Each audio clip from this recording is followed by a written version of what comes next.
Going. All right, we got a live video today. Let me do a couple things real fast. Let me get the link here. I'm gonna copy the link. Okay, the link is now copied.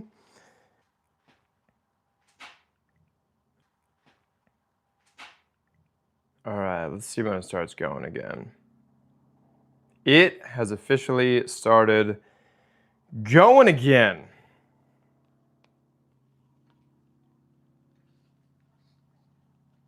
Okay, right on. I think we got all the links to the test. Big Squeegee. Can I make you the moderator? Add as moderator. Managing moderator? Yeah, we'll give you the managing.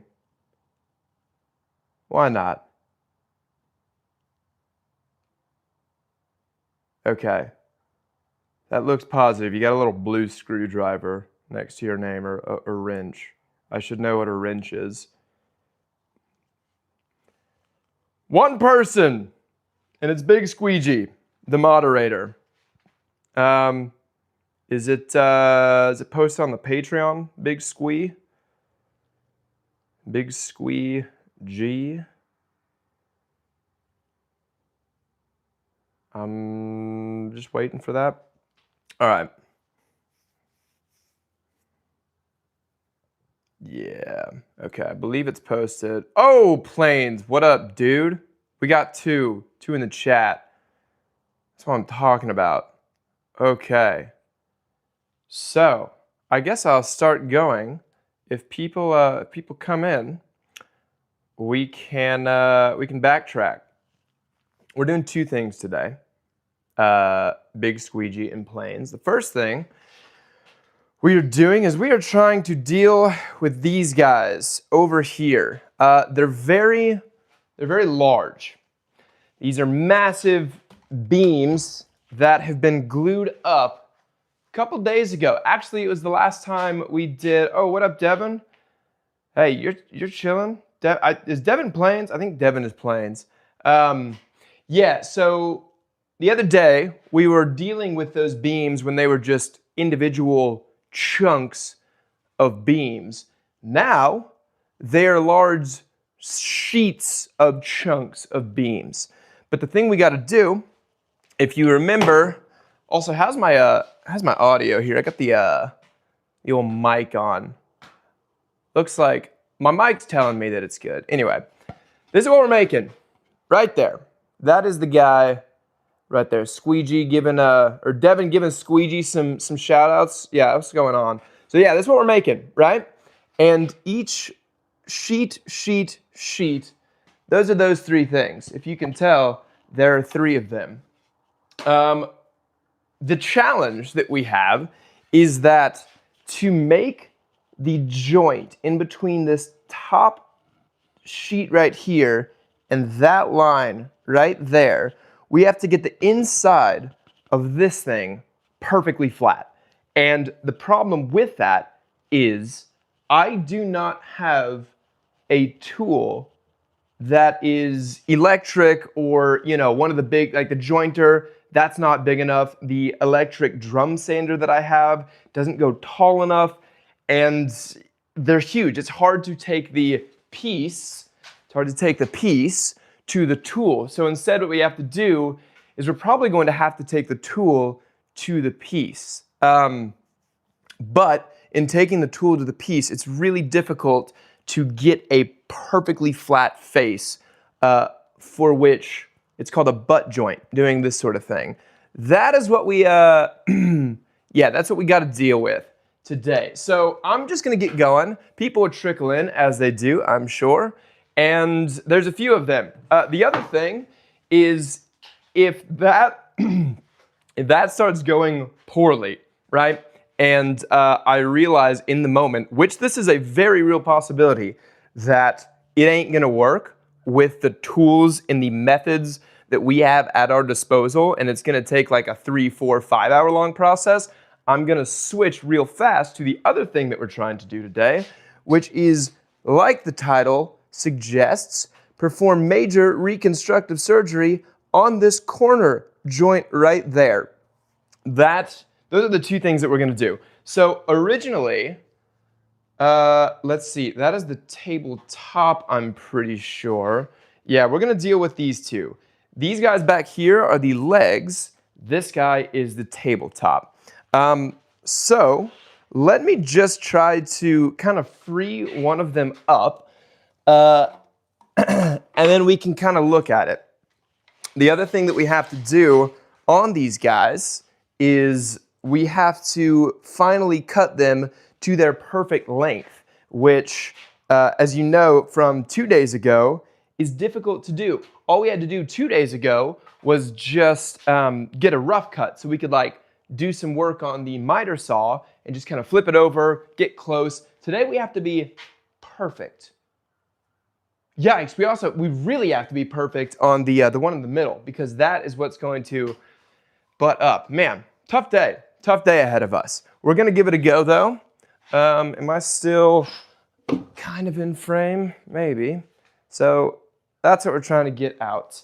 The glue up went great. I'm happy with it. All the work that we did the other day to get those seams, these 3 seams, really tight, we did that. They're very tight. And that's difficult to do with massive beams like this because you have to get those faces unbelievably flat.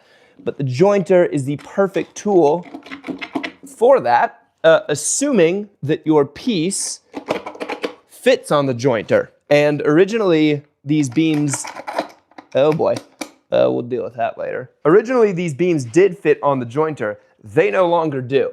How heavy is this? That is manageable at best. All right. I'm going to take this over to the table saw, and that will be our surface that we're gonna work on today. Oh, Mr. Biffix, what up, dude? That's what I'm talking about. Welcome to the old sawdust crew. How was my day yesterday? It was okay. I got some new lumber, all this stuff. That's for a project that will be upcoming. It'll be a really, really cool project. If you guys have been kind of across the different platforms that I post on, you might have seen or heard that in about a month and a half, I have the biggest show / market of the year.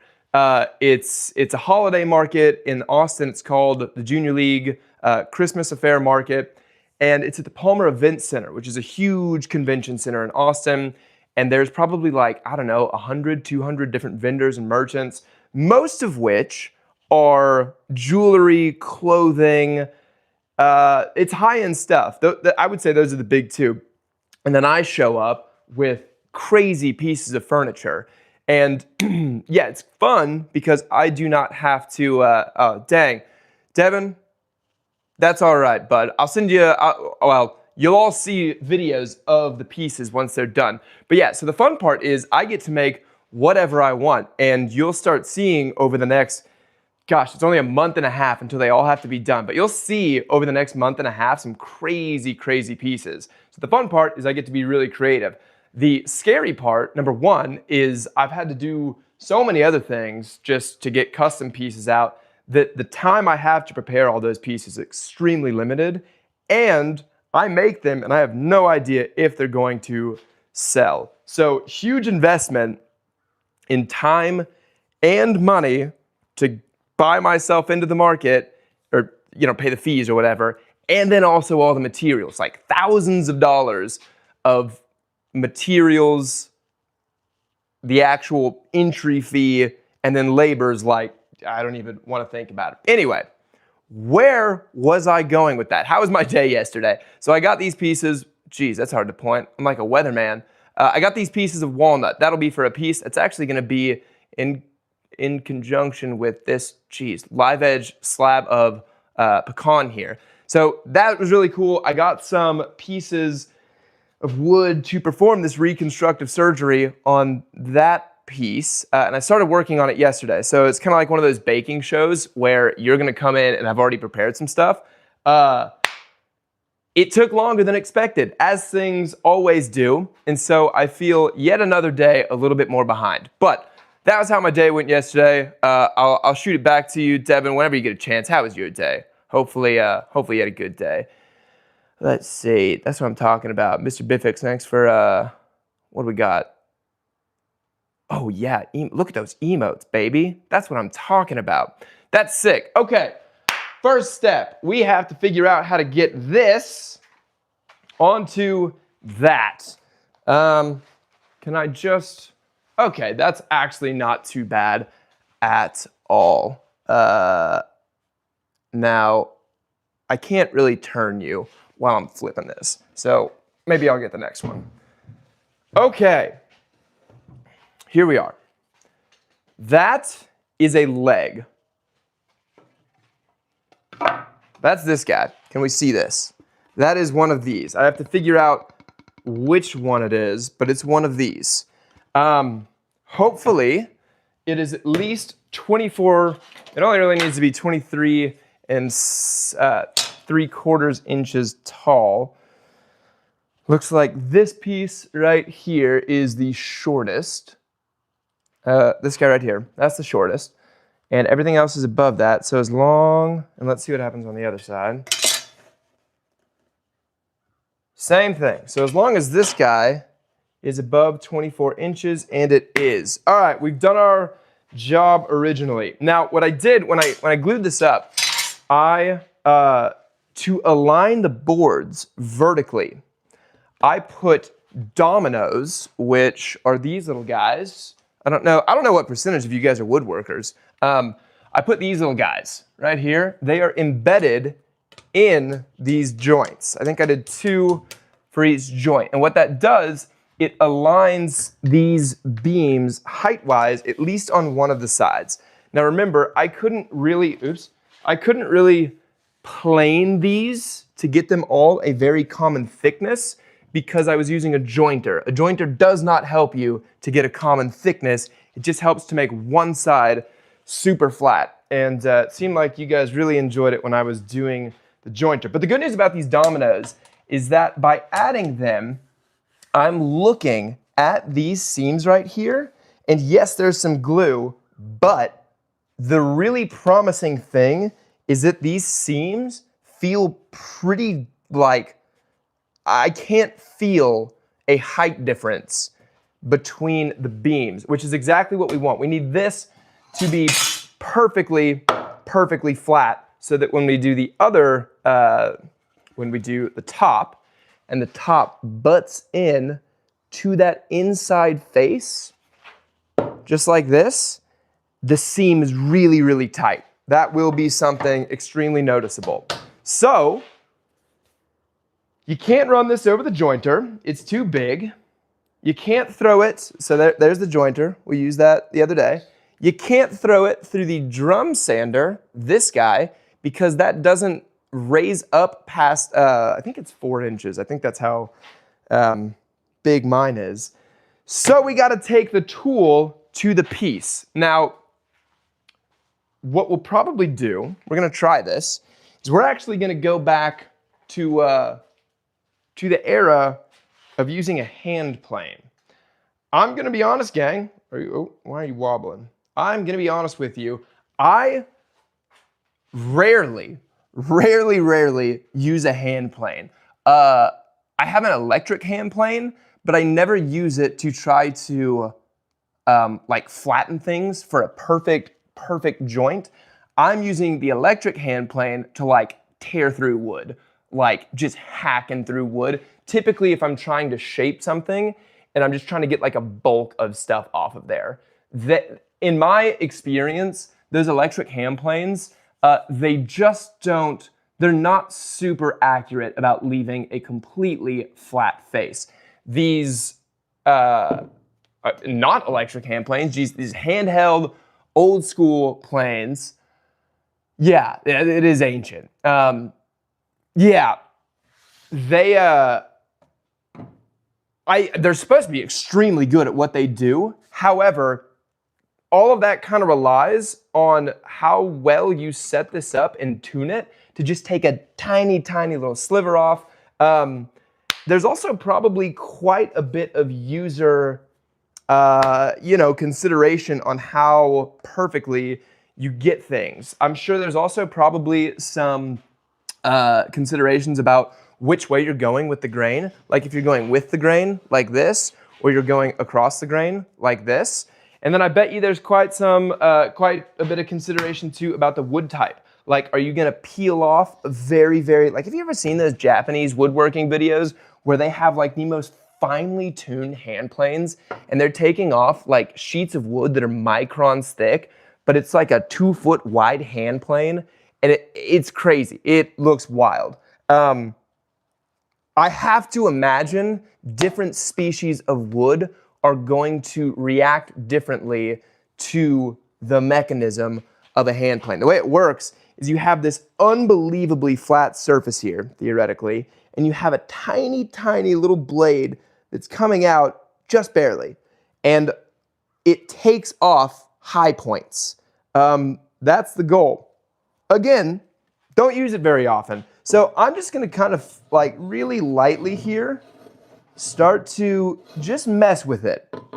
And it's taking off right now the glue, it feels like.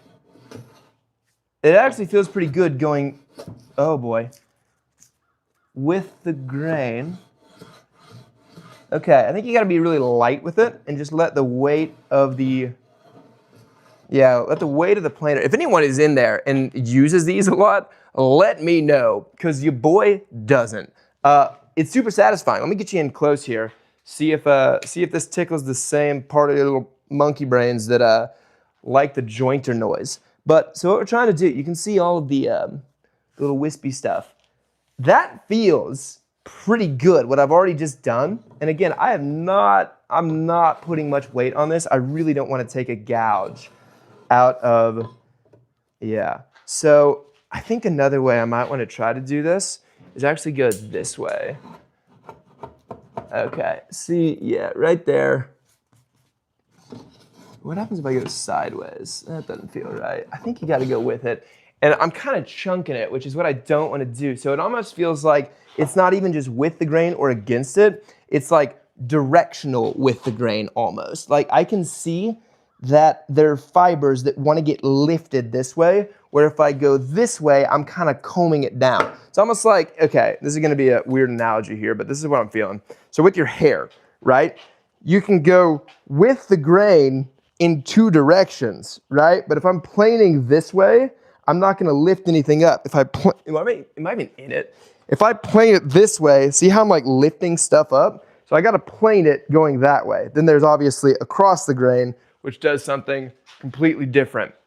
We're putting on the old McCoy's headband today. McCoy's, if you got like a brand manager out there, maybe the CEO of McCoy's is in the chat right now, sponsor us. What are you doing? Let's keep going on this. It really does feel as if you got to be directional, not only, oh boy. Yeah, I'm just getting a feel for it. Not thrilled with that. And again, it could very well be that I have set up, or maybe haven't even set up, the planer to do much for me. I think the key is you don't want to put too much weight in it, or else you start kind of chunking things.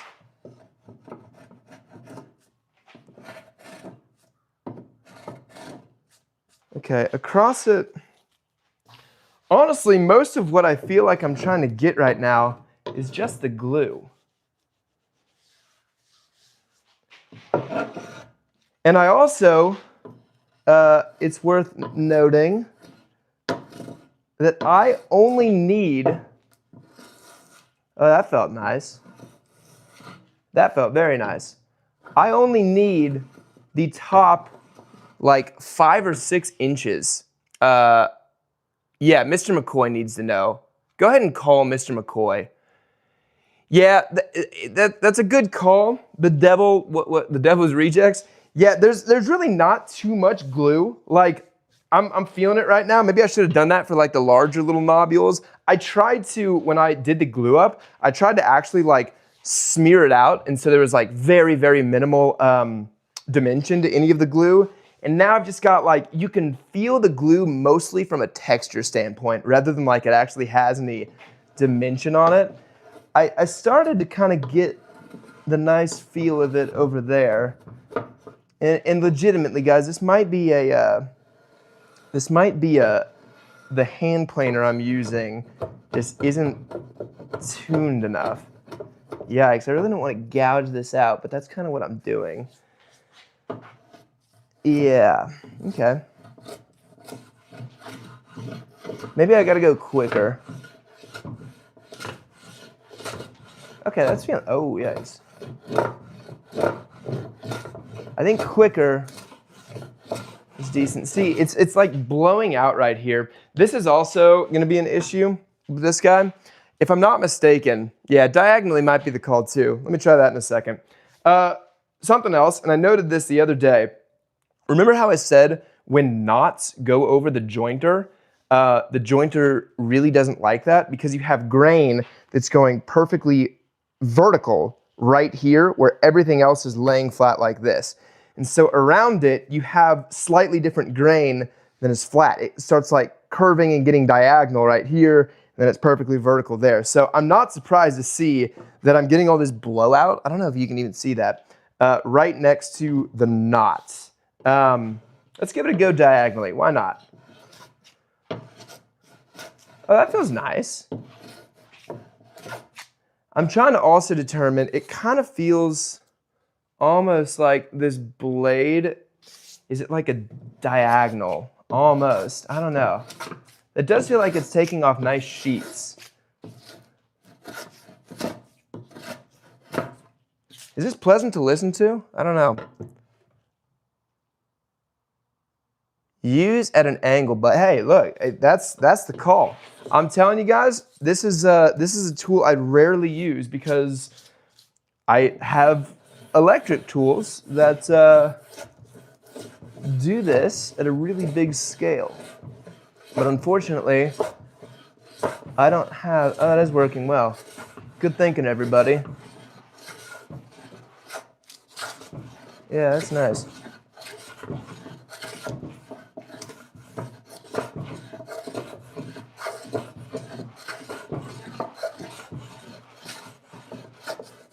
Okay.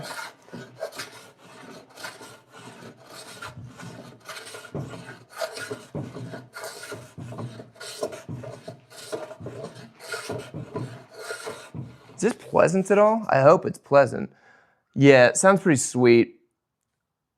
Let me see. Okay, I don't know if this is going to be a stupid idea or a good idea.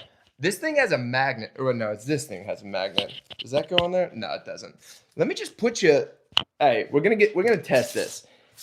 Is the mic on the piece better for the noise?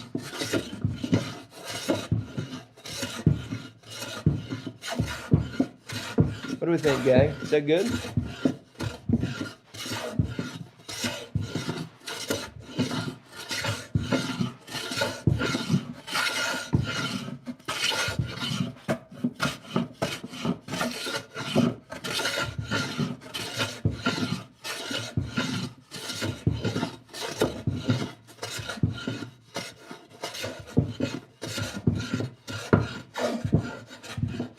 So this is nice. I'm actually taking off some good sheets of this, and I can tell that there are areas that it's like, look at that. That's pretty cool, right? Just nice thin little sheets. Better? Yeah, that's what I'm talking about, GR. Yeah, way better. That's what hey, thanks, guys. Again, I rarely ever use a hand plane. So, yeah, send help if you see something that I'm doing that does not look correct. This was also, someone gave me this hand plane, and when they gave it to me, I was like, I'm never gonna use that. Why would I ever use that? And look, here we are.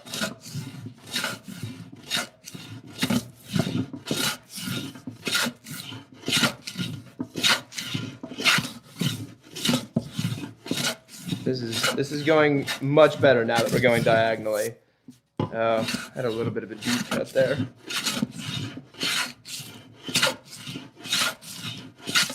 That's sweet. Hopefully this is nice. to listen to and watch. Okay. You're more amateur. You more amateur or advanced woodworker? Great question. So I've actually been doing this full time for 4 3/4 years. I get specific like that because isn't the 5-year mark? Isn't that like what all the statistics about small business are about? Like if 92% of small business doesn't make it past year 5. So I'm counting down the days until year 5. But I've been doing this. I've been running my own custom woodworking shop full time for 4 3/4 years. So by that metric, I'm advanced. However, if you're tuning in, you're like, literally, this dude doesn't know how to use a hand plane. Again, never used one for a legit project like this. This is a weird one because of how big this piece is. You have to take the tool to the piece rather than taking the piece to the tool, the jointer. When I was just trying to actually get these beams glued together, if you can tell it was a glue up, it was going really, really well because my jointer was big enough to handle these beams. But now that we have them all glued together, I no longer have a tool that does that. But this is working pretty well now that we're going diagonal. Oh, yeah. So whenever you hit a knot, that really throws things off, if you were curious.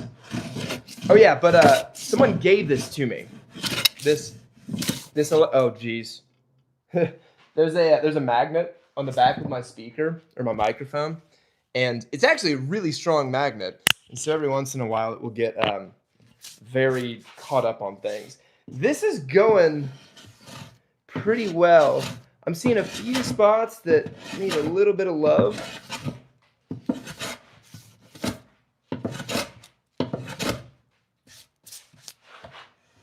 We selling frames? Oh yeah, that knot's kind of.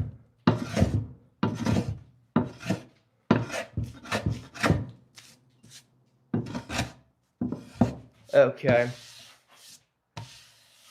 So, from a feel standpoint, feels super nice. What I might do, chat, yell at me if you disagree with this. What do we got? Long strokes. Yeah. They definitely are doing better. Yes, the old router sled. I have used a router sled before to flatten things, and it does work really well to get it like 95% there.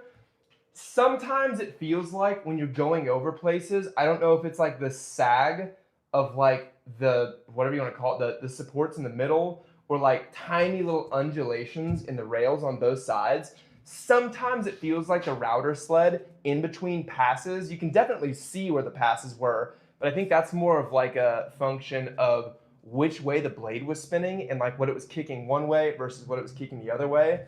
But I don't know. Sometimes with the router sleds, I just feel like you can still feel the little bumps on it in between passes. And that might be better than what I'm able to achieve with this very, very old and untuned hand plane here. But what I'm thinking about doing is getting a orbital sander, a random orbital sander. And I know what you're thinking, like, hey, by doing that, you were going to undo whatever flattening you're doing now. But I'm thinking like with a really, really fine grit, don't put any weight on it, just kind of like let the sander do the work. I'm thinking that could help just smooth out any of, like, let me see if I can show you what's going on here. Yeah, we can get the camera closer. So like, it feels very, where is my camera? Can I focus on that? Yeah, it feels very, very flat. But when I'm looking at it, you can just see, I don't know if you can, I don't know if the macro on this selfie cam is good. See how it's just like flaking up in a few spots? I'm just wondering if taking a really, really fine sandpaper and a random orbital sander wouldn't actually create new undulations with it, but instead we just kind of have to smooth those things out. What do we got? JMob 14. Yeah, okay. So we're still right there. Yeah, let me see if I can get you a little closer. I don't think I can do it times 2. Let's try that. And I also haven't decided which side is going to be the top. I think this side's going to be the bottom. And the reason that, which is kind of funny because this is the side we've been grinding on. The reason I think this is going to be the bottom is because this is going to be the inside of the leg. That's going to be right here, right? And you won't be able to see the outside of the leg because this is going into a little 3-walled nook. So the outside of this leg and the outside of this leg aren't going to be visible. So I need the inside to look better than the outside, but then I also want the bottom of this to look better than the top of this. Because I think it's going to be really difficult to see. Obviously, you won't be able to see where that's glued up, the butt joint there. But then this is only 24 inches off the ground. So you're looking at it from so high, I don't think you're going to be able to really see much past like right here, just from like a normal living in the house scenario. So I want the bottom of this to be the most pristine, essentially. And when I'm looking at this piece right here, what I'm seeing is that the bottom, it has this knot, but that's all that it has. Whereas the top of this has a few more cracks, if you can see them, has 2 knots, and it has this. And this client's just very particular. So I'm trying to kind of pull out all the stops. We're going to do the same thing that we did down here, or down there, but we'll do it up here with a little bit more insight on how to use a hand planer, because the good people of YouTube are helping me on my live channel. Long passes. Long passes. Long light passes. I can tell you it does actually feel really flat up here. Again, we're starting from a pretty good place because I use dominoes in these joints. So the top of these things theoretically should be like very, very tight with each other. But, you know. Oh, that was a big one.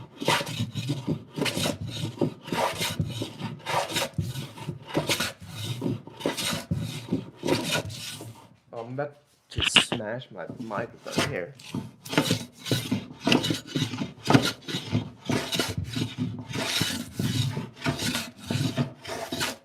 That is going very well.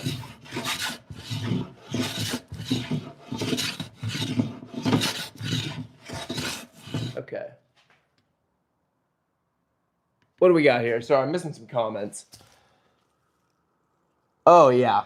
Yeah, wood is paper. I mean, isn't that where paper came from? I always was taught that paper was trees. I mean, I'm looking at this sort of stuff, right? And that's kind of like paper. I wish there was a way, there might be, to have the comments, like some sort of bot or something, read the comments out loud. That could get really annoying. Oops. We still in?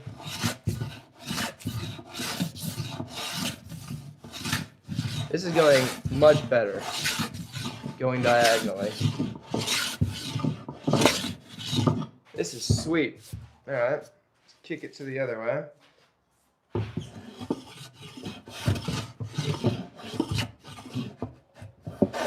Oh boy. All right.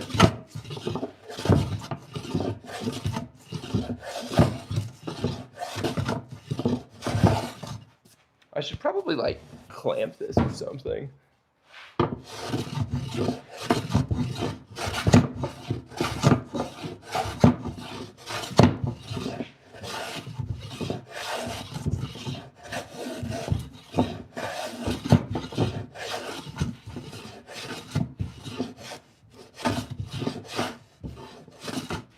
Oh, that's a bad one.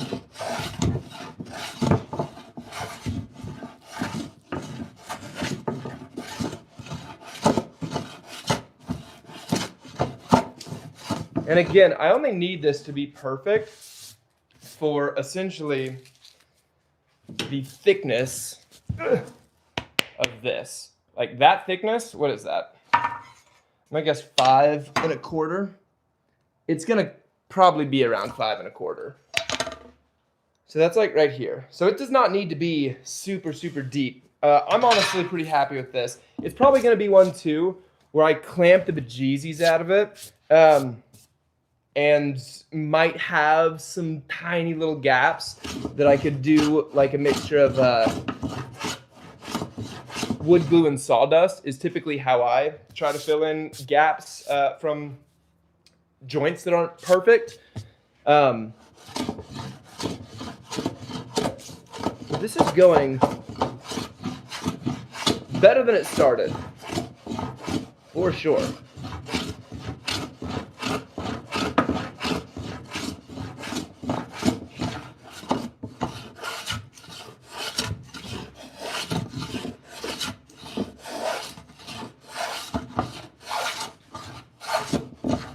Oh, now we're cruising.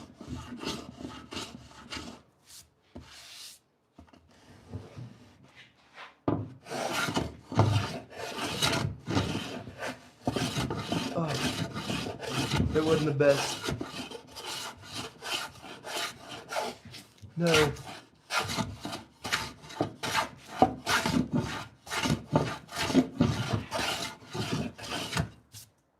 Okay. So we could do a little test here.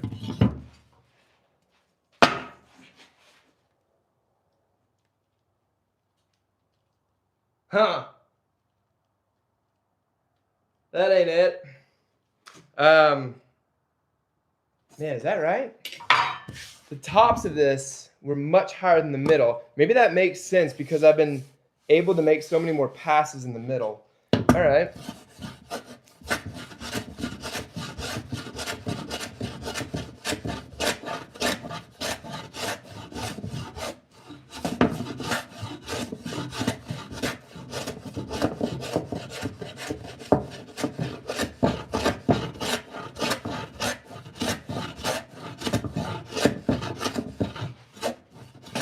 It's hard to get the edges, isn't it?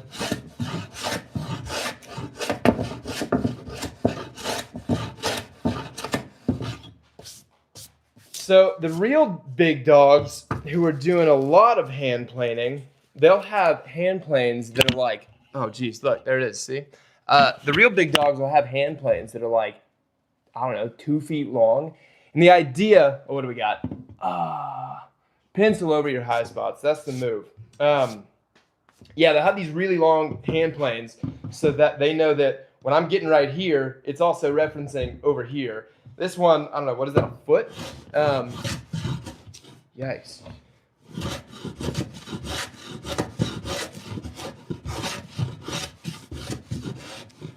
Hello?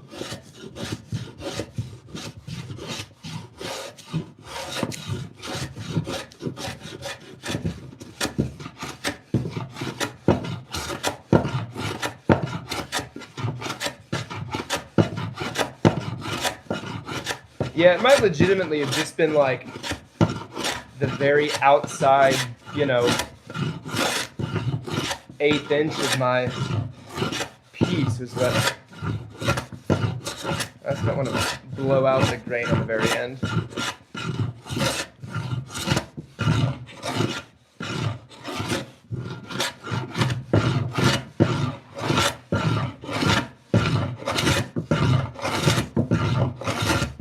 So it's definitely getting rougher when I do that. Like I can feel some of the grain kind of getting blown out. However, I do feel as if this is getting it more classically flat. Even though this doesn't feel as smooth anymore. Can you see that? Can you see it? That is better. That is definitely better. If I do that on the other side, I think we're gonna be in business. Oh, I gotta use my left hand though. Yikes, the left hand, gang. Typically, you'd think that that's just something in sports that you have to deal with, but like playing tennis or no, basketball. That's what it would be.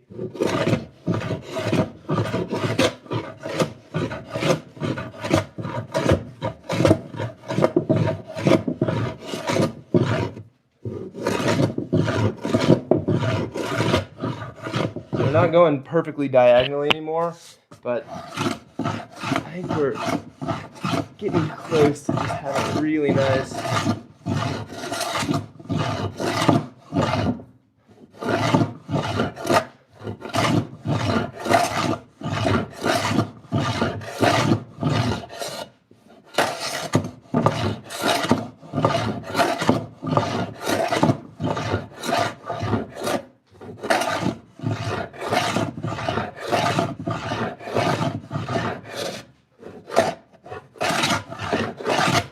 Okay, so I'm actually going to call it there for a moment. Let's check it again.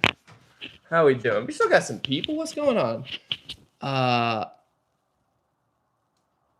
Yes, you're completely right about the pencil marking. Let me just check this now. That is looking very good. That's awesome. It was the corners. They were the high spots. So here's what needs to happen now. Let's flip this thing around. What are we stuck on? Here's what needs to happen. If you were a part of the live stream on Monday, you know that when I cut these, I was cutting them just close to 24 inches. Didn't have to be perfectly. Yeah, for sure. Sorry, I was getting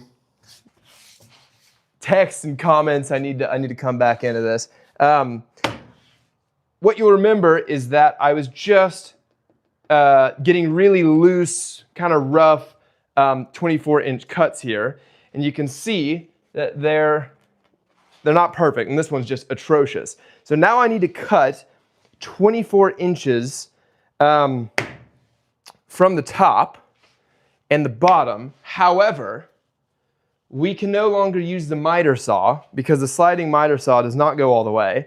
And I really don't think that I'm going to be able to use the table saw, which we are working on right now. So what I think the move is to use a track saw and make this cut. The question is two things. Number one, here, point you this way. Number one, oh, you're probably not gonna be able to hear me. Does the track saw that we have here, does it go down at least half of the distance into the piece? See what I'm saying? Let me flip you. I think the answer is going to be yes.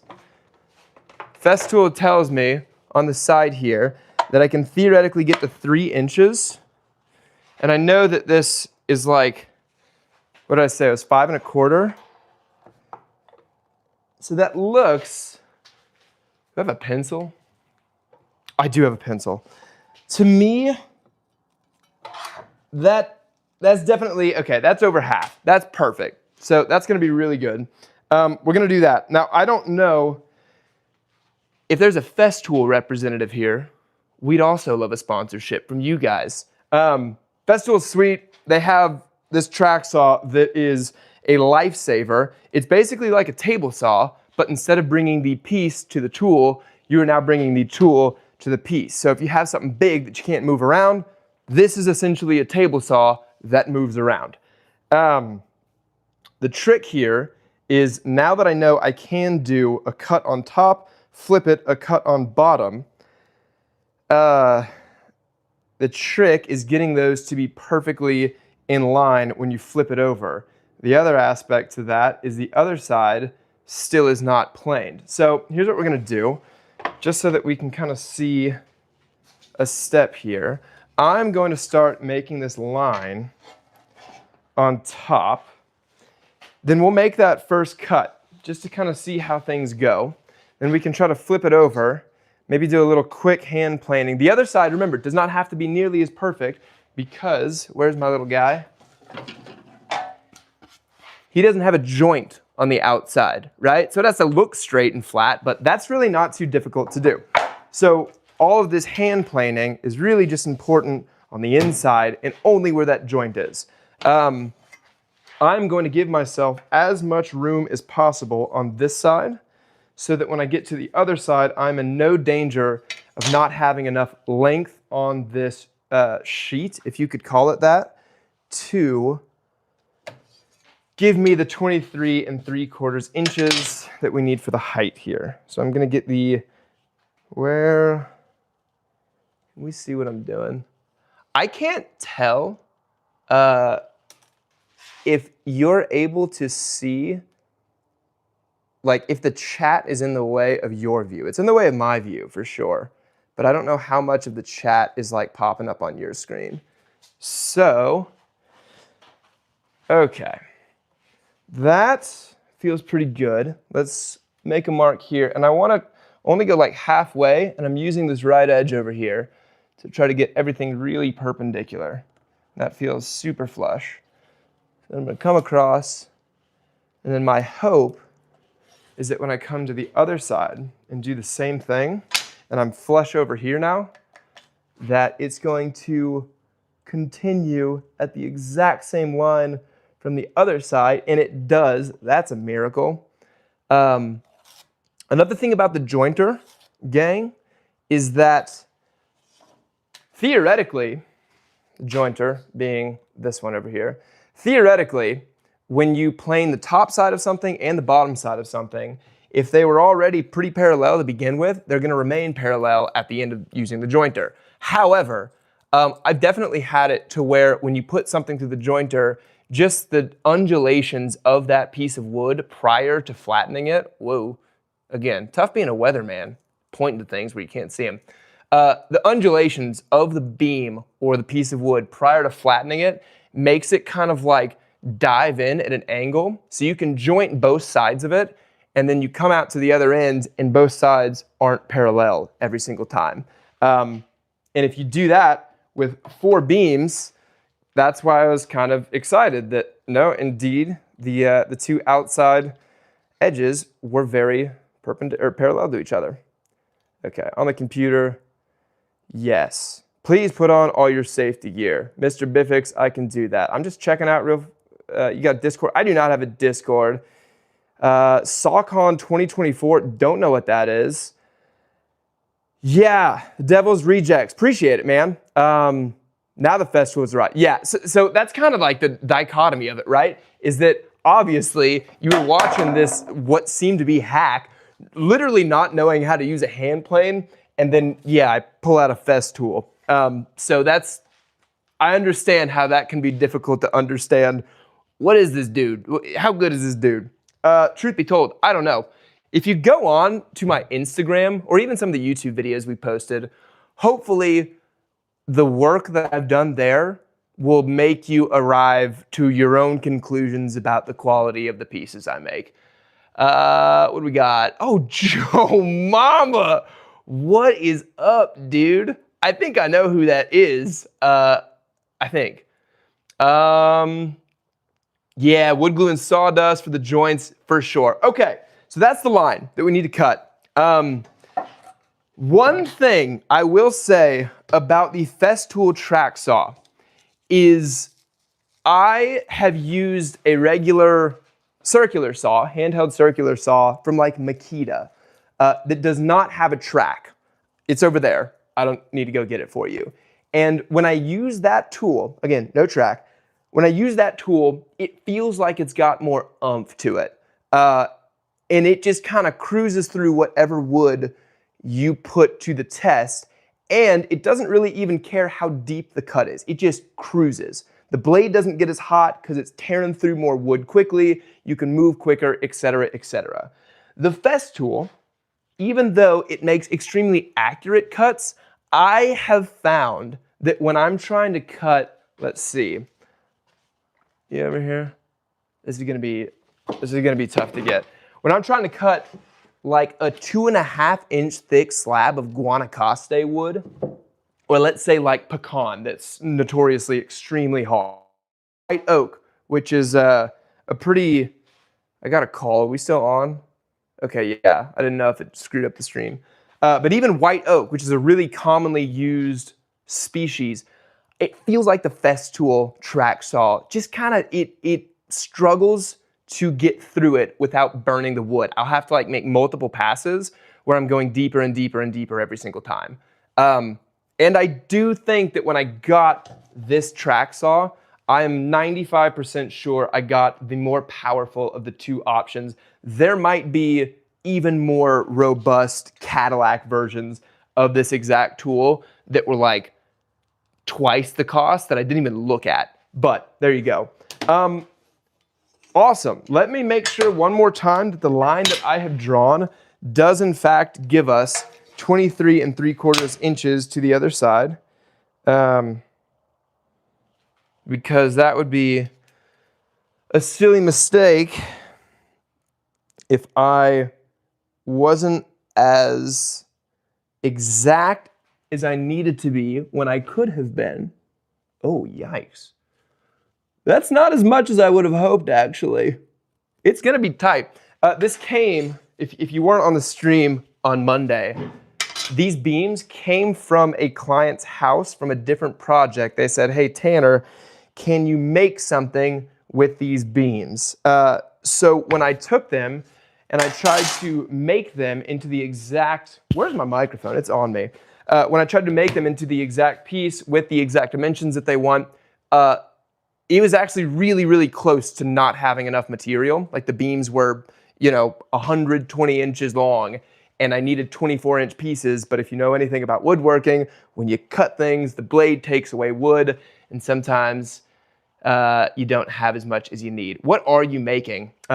This is what I'm making right here. This is not the most exciting of pieces. I recognize that. This is something that someone commissioned me to make out of beams that they already had. They had a budget in mind that was rather tight.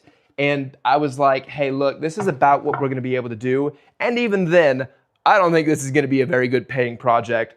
But alas, earwax, if you're a Harry Potter person. Okay, I'm delaying now. Let's make this cut. Man, we're really using all this extension cord over there. And yes, I will use all of my safety equipment for this cut. Yeah, so track saw, if you don't know, is exactly what the name would imply. There's a track, the track, and then they have a saw that rides perfectly on top of that track. And so wherever you put the track, you know exactly where your blade is going to go, and it's the inside of the blade. If you remember back to the stream on Monday, there's all the consideration about, is your blade directly in the middle of the line that you've drawn? Is your blade to the right of it? Is your blade to the left of it? It's always, you know what I'm going to do real fast? I'm going to make, no, I'm not, I'll do that later. So yeah, the track saw puts the inside of the blade basically on the outside of the line. And the nice thing about it is it's got these little grippy dudes on the bottom of the track. And so once it's on there, it doesn't move. I mean, no, that didn't move. So when you put the actual saw on there and you start going, it hunkers down. So you don't have to clamp it. So if you've ever tried to use a circular saw and like have a straight edge that it guides on, like along, level or whatever you might have, you'll know, and I know because this happened to me before I got this track saw, you want to clamp that straight edge down, but in clamping it to the piece, now you've got the clamps in the way of like the motor of the saw. So the track saw is a way to get around all of that. We're gonna give it a go. And we're gonna see if we do indeed get more than halfway down into this piece. We're taking off the McCoy's headband. McCoy's, that does not mean that I don't still want a sponsor. We got the mic on. I'm gonna keep talking while I do this. I have no idea if you'll be able to hear me, but let's get you to a cool location.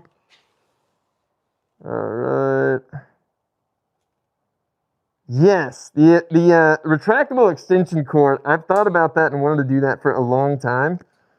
And it's one of the things on the list that still hasn't been done. That's a long list. Very long list. So what I'm going to do here, again, I'm talking. I have no idea if you'll be able to hear me. I'm going to set this as deep as I can, and it's going to go down. If I push the track saw, if I plunge it all the way down, it's going to get pretty deep. However, because I was talking about how it just kind of feels like it struggles if you really ask it to do a lot, I'm probably going to make a few passes, and each one I'll go a little bit deeper. So without further ado, here we go.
Okay. That worked really well. We still here? Oh, Mr. Biffix. That's what I'm talking about. Massive $2. That's sweet. I really appreciate that. Yes, safety first from Mr. Biffix for $2. We will take that all day. That worked really well, guys. And I was actually surprised, I guess because I'm using pine wood here. The track saw blasted through that. I made one pass. It didn't even really feel like it was working too hard. So I just went all the way, and that looks like halfway. You can see, remember I was talking about that router sled? You can see where the line is. Can you see? I don't know where you are. You can see where the line is between the first pass and the second pass. Like, just because the fibers got flipped a different way, I can't feel that. So that's also really, really encouraging for the other super flat thing that we'll have to do later. But yes. Yeah, Mr. Biffix with the Domino. That's what I'm talking about. What kind of pine? I actually don't know what kind of pine. Again, this was something from the client's house. They had it from a project where they had beams that were going into their rafters, and they had one extra beam. And I was able to get enough information to figure out where they got it, go to the same supplier and get a little bit more because the design they wanted did not allow didn't have enough wood from just that beam to make it. Okay, so here is the next thing that we're going to do. That is now a good cut at 20, just to clean up one of the ends. Remember how I said that we got to flip this thing now and we got to see. I mean, I kind of want to make the other cut just to like get us one really nice edge. But the problem, it's not terrible. It really isn't terrible. We'll get through it real fast. We'll do a little more hand planing. You guys like the hand planing, I'm sure. We have to level the other side because, and we don't have to level it nearly as well. All I'm trying to do is just make sure that the track for the track saw has a very nice surface to ride on. What do we got? Judson Craig. That's what I'm talking about. What up, dude? Do you like hand planing? Yeah, I suppose I do. It kind of feels like hand planing is scratching the itch of what woodworking is probably supposed to scratch, which is relaxing, slow, cathartic.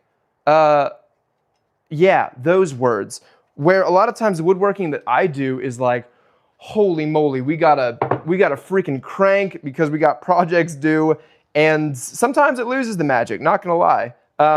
Hand planing, that felt a little bit more like that magic. The McCoy's bandana is now extremely dusty, just as Stephen McCoy intended. Anyway, let's get some hand planing going. And again, all I'm doing is just trying to make sure that we have a flat enough surface to get the track saw going. So I'm gonna go a lot quicker here. I do not need this to be a jointable surface. So I'm just kind of cranking through it. And this hand plane is saying, no, you're not gonna crank through this. We're woodworking here, and this is supposed to be relaxing. That's what it feels like it's telling me.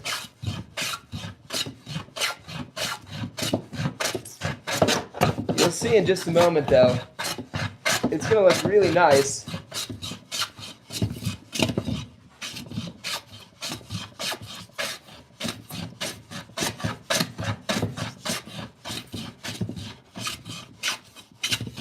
The other thing that we're kind of running against the clock here is I'm looking at my battery, and your boy has 20-something% battery, which is not fantastic. So there's part of me that wants to go to the next part of this stream. If you saw it in the title or the thumbnail.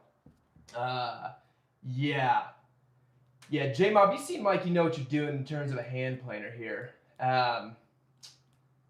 Yeah. Froze. Yeah, I might have froze. I was just looking at how much battery I have left. But there's part of me that wonders if I should put this away right now and do the next part of the stream, which is spicy. It's a very high stakes part of the stream. So we'll put it to a vote, actually. We'll put it to a vote. Do you guys want to see this, which is more of the same thing that I was doing? There's probably no way that I'm going to get to the actual gluing of this with how much I'm kind of talking. Do we want to see this, where I'm going to be hand planing, making more cuts, or do we want to see the beginning of the reconstruction of this joint right here? The mic! Hello. Yeah, do we want to see the beginning of the reconstruction for that joint? Those are the two options. I'll let everyone kind of talk amongst yourselves and figure out which one of those that we actually really want to do. In the meantime, I will keep hand planing until there seems to be a winner. Is this thing? No, that's going. Feels like it's going slower now that I've made that comment about enjoying the process of woodworking. It's like a cosmic slap upside the head. Like, hey, dude. Oh, geez. We're fine. Is anyone voting? Option 1. Oh, that's what I'm talking about.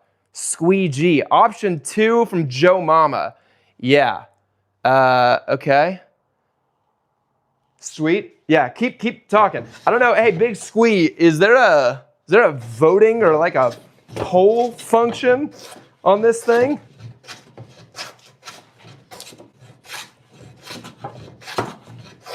I'm not gonna lie. This is kind of nice.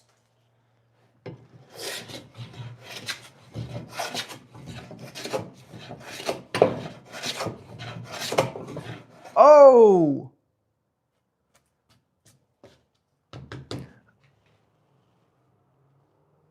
I got a text from somebody in the chat. They're in a meeting right now, it seems like. And they're saying oh my gosh, I'm blowing out this side. What am I doing? Okay, need to calm down.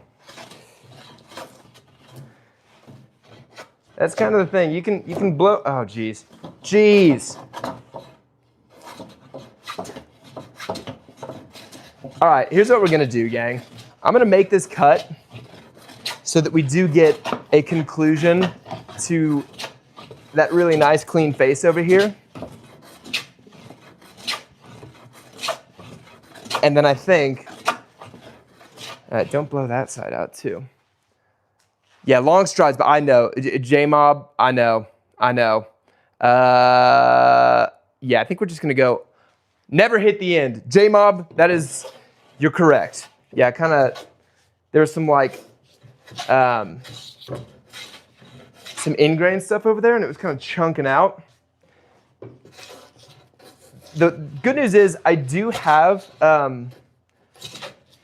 right now, this is a little bit too wide going that way. I think maybe by like 1/4 of an inch, maybe. And so I will have the opportunity to kind of bring it in from both sides, so I should be able to get rid of that. And the other good news is this is going to be the side up against the wall. Okay. That should be plenty flat enough for the track saw. Now, the trick is making sure that you bring over, what do we got? Oh, okay, yeah, appreciate it, big squeeze on it, man. I saw your face and I felt that bad. Yeah, you know that feeling when you're grinding on something and in an instant, it's like, oh, shoot. Kind of what I felt there. That one's, we can come back from that one. So the trick here is how do we get, oh, the nice thing is we actually have that line.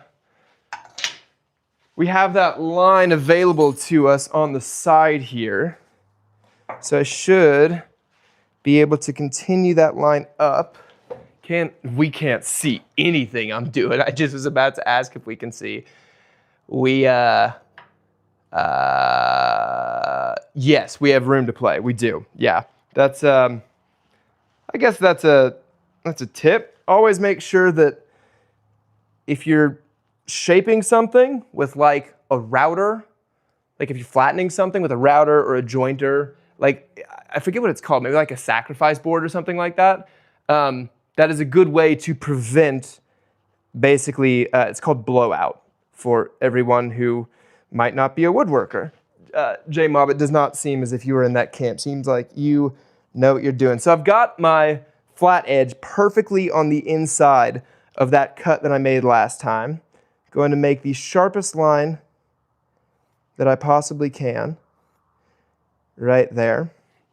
And then what I'm also going to do is I'm going to come to the other side and I'm going to bring up the other side, same exact way, and then I want to see if they meet in the middle. If they do, then things are remarkably square, which would be fantastic. So I'm on the other side now, making my pencil mark in the exact same way. Beautiful.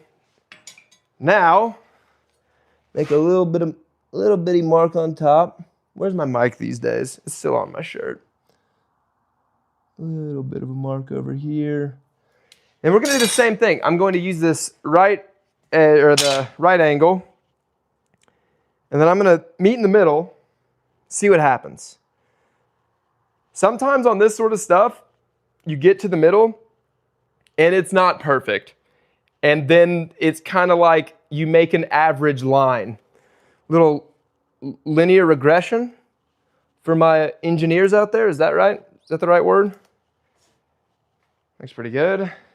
I did not leave myself much, did I? And let's see what happens over here. Oh! It's not there. It's not terrible. Actually, no. What was I doing? It's pretty good. It's pretty good. It's not perfect, but it's pretty good. Again, the good news is here that, yeah, it's all right. Here's the not perfect. You see it? Goodness, I have no idea if you'll be able to see that.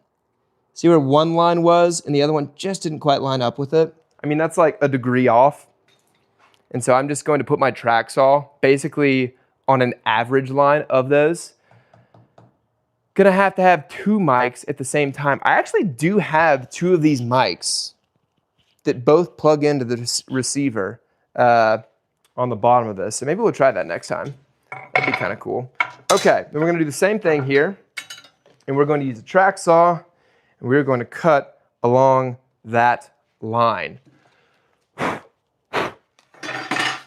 And once we see a nice pretty face, we're gonna go to option number 2, and see how much of it we can get done before my camera dies. What I could do is plug the phone in, because we're doing all right. We've only been here an hour. I could plug the phone in, but you wouldn't have as good of a microphone, so I could just yell.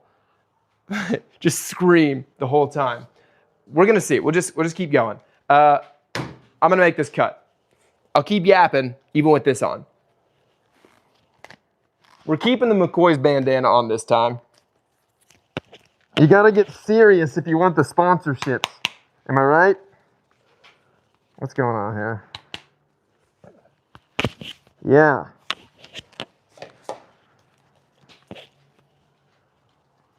Another one of the tricks with this track saw is that it comes with this nice plastic strip.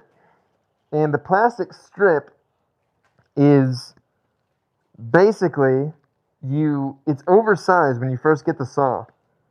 And then you're supposed to cut with the saw one time. And in doing so, you cut the plastic strip so you know exactly where the inside of your blade is. You can just place the plastic strip exactly on the line.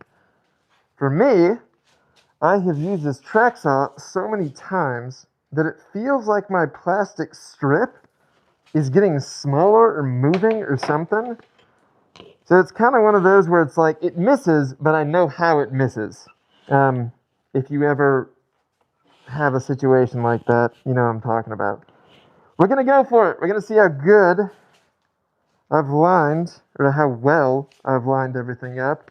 Even in a wood shop, you got to get the grammar correct, gang. There we are. All right. Let's give it a roll.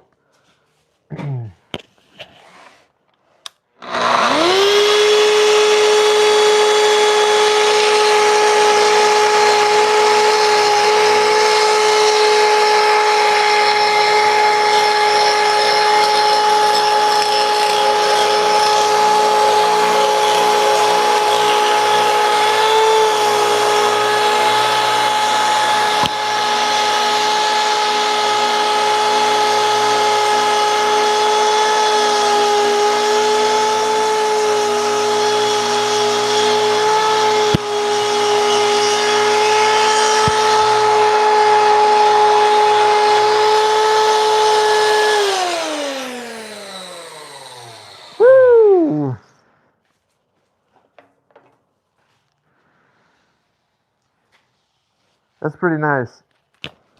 That's pretty nice. That's pretty good. What do we got? Yeah, the ASMR there.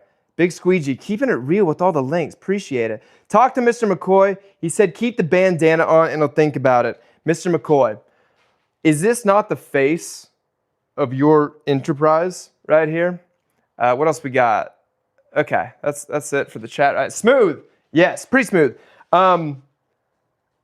Here's where we're at in terms of how smooth it was. Again, you can definitely see where one cut was versus the other, but that's because this one, all the grains are getting flipped that way, and down here they're getting flipped another way. Okay, right on. Yeah. Jeez, what am I stepping on? It's just wood. But that's really flat. The good news again, this does not have to be perfectly flat. There will be some cuts where that will have to be perfectly flat. However, it is not right now. So we're gonna leave that one, and we'll probably do another live tomorrow on it, and we'll try to glue that up. But now let's get to something a little spicier. This piece right here. This piece right here. This is a joint called a waterfall joint. And the point of it is to try to have grain that is perfectly continuous over this beautifully curved joint. Yeah. That was the goal. What happened is this whole thing was not angled down like this, but I glued all of these planks together where they were all laid out. It was like 10 feet long. Then I cut these little strips right here, and then I had to make them into wedges that when put together gave me this 90 degrees of a turn right here. The issue was when I freed these individual slivers, they no longer had all the might of the wood around them to prevent them from moving around. There's a lot of internal stress in wood, and when it's in a larger piece, there's more things to balance it out. It's stable in that larger piece, but when then you cut it, all of a sudden, the individual pieces that you've now freed from other parts, the internal stress there no longer is being balanced out by what it was attached to, and so it can move. So all those strips, when I freed them, they all kind of cupped, turned, etc. And I had to put them back through the table saw over there, but it's really hard to put things through the table saw when they're not perfectly straight. What I should have done is given myself a little bit more room to work with, ran them over the jointer first, but even then, that's not perfect because some of the way they curved was not like bending left or right, but the strips were like curved like a banana, essentially. And it just didn't make for the cleanest angled cuts to make that wedge.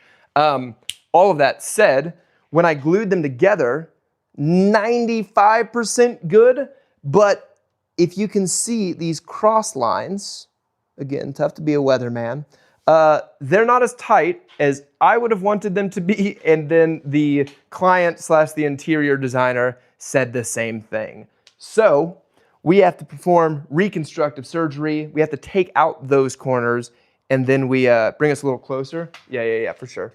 Yeah, you see, so some of this is actually like burned wood. When I was running it over the table saw, the wood burned, and it came into the joint by like, I don't know, a 64th of an inch or so.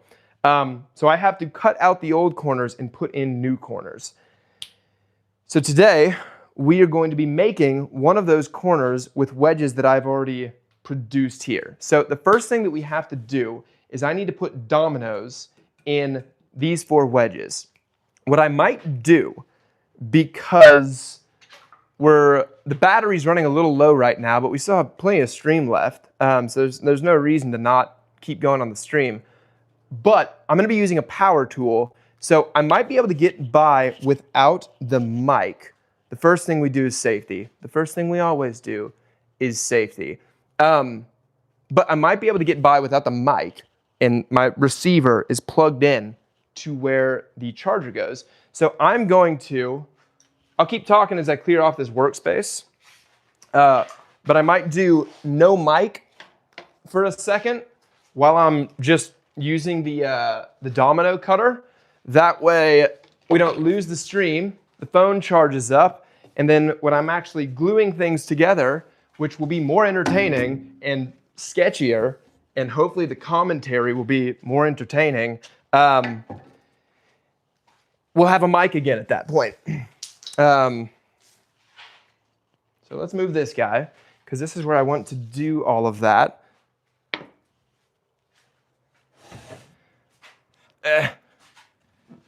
Okay. Should have put this down. Hopefully you don't hear a large crash when I'm not on camera. Okay. Look at that. It stands up now. Bum-ba-da-da. Hell yeah. Okay. So what we have to do is get this surface nice. I'll keep the mic on until we're actually rolling on things. But we have these. I'm not going to carry all 4 of them at a time. This, I don't know if you'd call it caliber of woodworking or like the actual project. I don't know what you want to call it. This is sketchier than that. Not safety-wise, but it's more fickle. So you might actually sense a noticeable difference in my demeanor here because I'm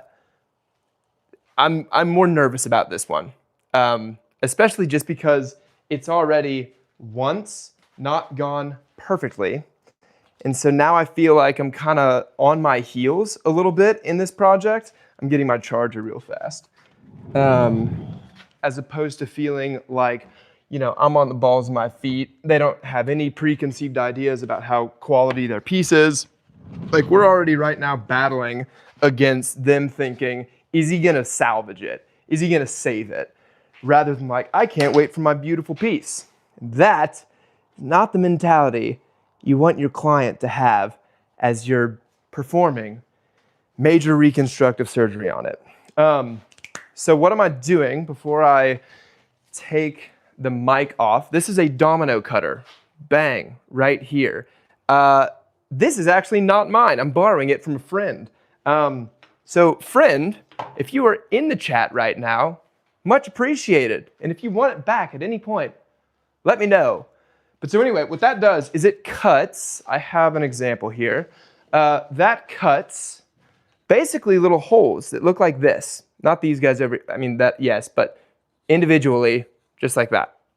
And then we have, maybe, we have the actual dominoes, ba-dink, that go into those domino holes. High stakes was right. Yeah, I'm honestly quite nervous. I'm gonna be even more nervous tomorrow when I have to surgically remove the existing corners and cut into a piece that to most would be finished. So that's what a domino does. And then if you do it at all the correct angles, you join them all together like these wedges, and you get a corner like those. That is the principle that we're going for. So first, what I need to do is I need to put 3 domino holes, 1, 2, 3, in each side of this right here. It'll take me, I don't know, 5 minutes, and that's when I'm probably going to ditch the mic for a moment so that I can plug my phone back in. You'll still be able to hear it, it just won't be as crisp, potentially, because it's just the phone audio. I'll still yell at you, don't worry. Then after that, I'll plug you back into the mic. Hopefully we'll have a little bit more battery so that we can keep the stream going, and then we'll actually do the glue up. I know we can actually do the glue up today. I need that plug for the tool that I'm gonna work with. So I need another extension cord. Yeah, this is where those extendo extension cords would be very helpful. That's all right. Yeah, and apologies too if I get a little bit more quiet while I'm doing this. I have to really think about what I'm doing because I don't want to sacrifice the quality of this piece in an effort to try to respond to every single comment in the chat. Try to get to some, for sure. Okay. I'm getting the charger ready. All right. I'm going to take the receiver out. Let's see how the audio sounds.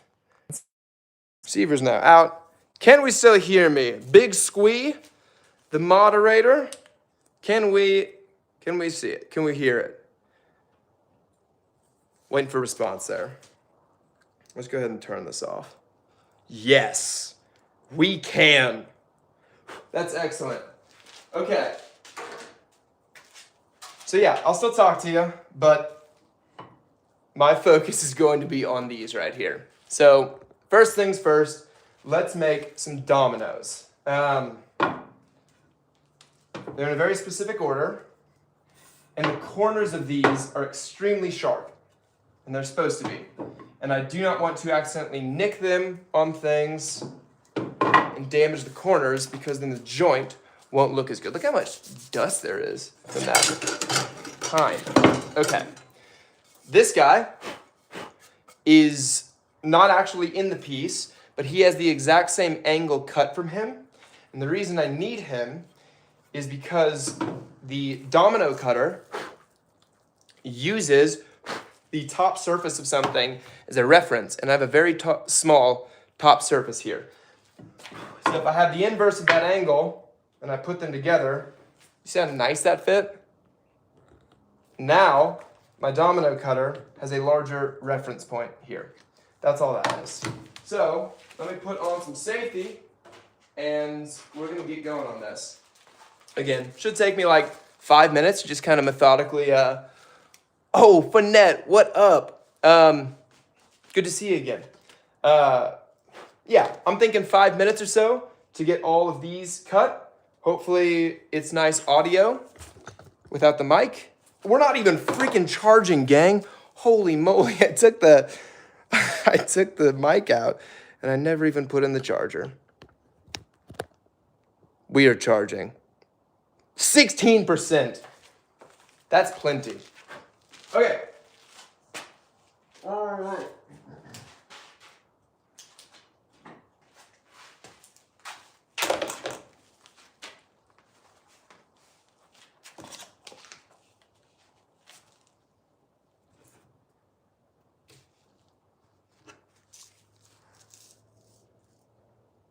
Making sure I'm set to the right angle. This is not 90 degrees. It's 78.75 because that's the angle I need to go into this on.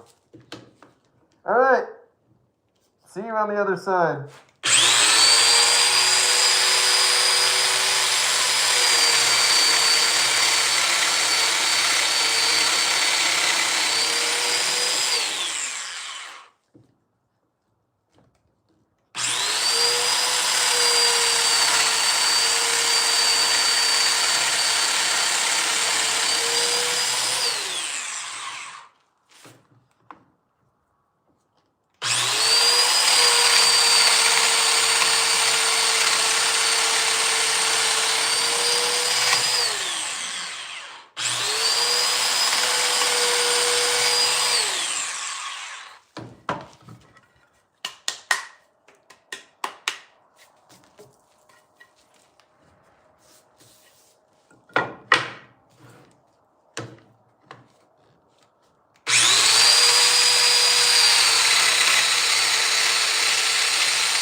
All right, 1 down, 3 to go. So yeah, what would that be, 5 minutes? What do we got here? Yes. Yeah, this Domino tool is extremely expensive. I did not buy it. A friend of mine has, and he let me borrow it, which is extremely nice of him. If you were in the chat, friend, if you want it back, I got you.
So, if you can see, that's what we're cutting.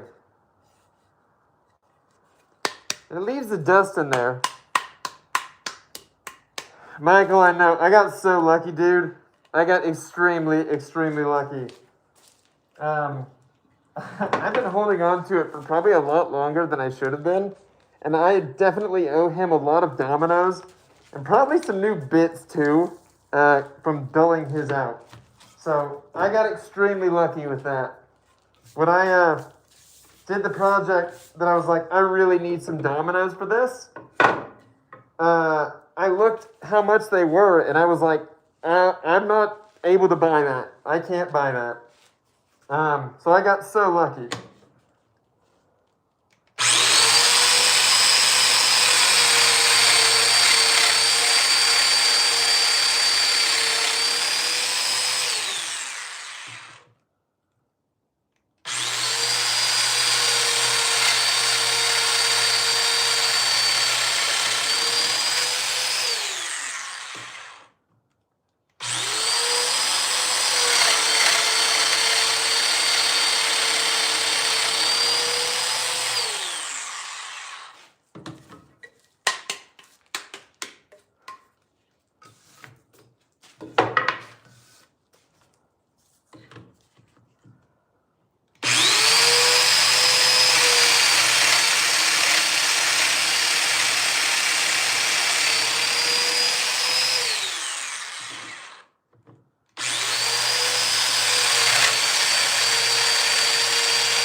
Last one.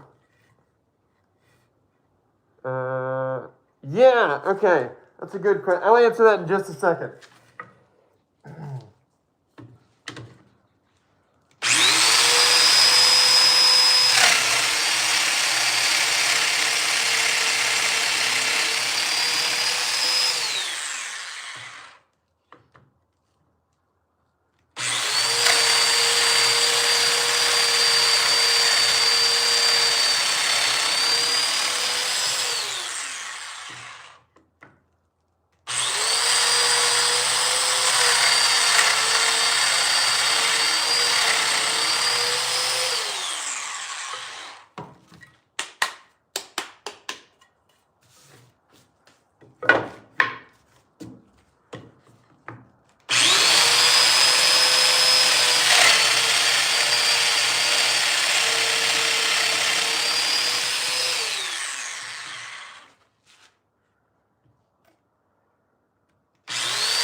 Okay, there we go. So, the first question that I saw, and I might go back and see all the other questions too, but so what a domino even does, correct me if I'm wrong, chat, this is my understanding of it, it adds some strength to the joint. Also, McCoy's, look at that bandana, the product placement's still there. No, but the domino, it does add maybe some strength to the joint. Nothing crazy, like it's not gonna make or break the strength of the joint. It might add 5%, 10% more strength to it, whatever it might be. The main thing is that it aligns faces with other faces, specifically height. You can get it like left and right to align. I'm not as worried about that. The Domino cutter has a cool feature where basically that hole that I make, this hole, you see how right now there's some slop to it, like there's some left and some right extra stuff? Yeah, the stream's not sponsored yet. McCoy's Festool HEB. If I got a McCoy's Festool and HEB sponsorship, guys, we'd be to the promised land. But anyway, so I set the Domino cutter to where I have a little bit of left and right slop, right? You can do it to where it's 100% tight. I don't like doing that because then your marks have to be perfect. I'm not as worried about left to right. No matter what, there is no slop above the domino or below the domino. And so what that means is if you do it in the same spot for 2 joints right next to each other, like these, you're going to have it to where when you joint it up, they're going to be perfectly in line with each other like that. So then the question that I saw in the chat, which is a really good question, is where are you putting the dominoes? Like, I forget exactly what it was here. Yeah, you just picking random places to put them and matching them on the next piece. Kind of. It's not quite random. Let me see if I can get you. We're still plugged in. Is it a... So it looks like, damn, the plug is charging it, but I think very slowly because we have 14% battery. It used to be 16. So I think it's just making the phone drain not as fast. We'll work faster here. We can do this. We can do this, team. Okay.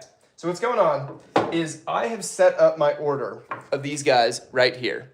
The audio is still pretty decent. Great. We're just going to go ahead and keep the plug in. I remember one time the audio wasn't decent without the microphone, but I think that was because I was running around and like cleaning the shop. So what I'm doing here, come on, come this way, phone. You can see, maybe you can see, that there are tiny little marks.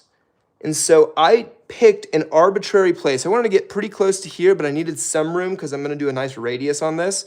But I made a mark on both sides. You could measure it. I just made a random one right there. And then there's a mark on the tool where if you align it with the mark, it comes and it makes those holes at the exact same place. And so I had to stagger them because if I would do it at the same spot in the next one, the dominoes would hit because they go too deep into it. So on the next one, you can see that we've lined it up perfectly.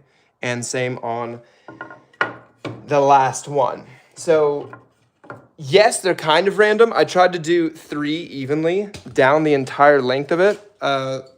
There's probably some rules of thumb about how often you're supposed to do dominoes. And I'm sure that rule of thumb changes based on exactly the application of the joint. This, not super worried about strength here. I'm more worried about alignment. So I felt like 3 was plenty for each joint. Now, gang, we get to the spiciest part of all of this. How do we glue these? How the heck do we glue these? Because typically you have planks like this, right? And you can just squeeze them. 90 degrees, you smush the hell out of them. This, that's the joint we're trying to make. How do you clamp that joint? Great question. As any good cooking show host would do, I have prepared some things before the stream. Let me grab them very quickly. Basically, I had to custom make blocks to be at the exact angle to put pressure through the joint. Give me just a moment. Give me just a moment. Because I'm getting my blocks.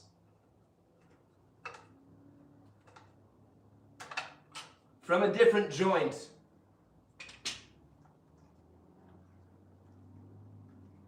I was honestly extremely proud of these little blocks that I made. You'll see them in just a second. Come on. Okay. Okay. Got 8 little blocks. Can I carry them all at once? Oh, I got 7. Okay, there's 8. Here are the blocks. Yeah, great. Let me get the clamps really quickly. Okay, got the clamps, got the blocks. I'll get some dominoes and some glue. and then we will do this glue up. It's gonna be exciting. I hope in a good way. Got some dominoes. Why not grab a couple more dominoes? Setting up the whole glue up so that we're not caught realizing we don't have everything we need in the moment. Okay. Yeah, thanks for the explanation. No worries, dude. That's exactly what the stream is for. I'm making stuff and hopefully trying to educate what I'm doing while I'm making it and then answer questions. So, yes, here we are. I'll get you closer when the time comes. But essentially, I might have to get you closer now to show what I'm even doing.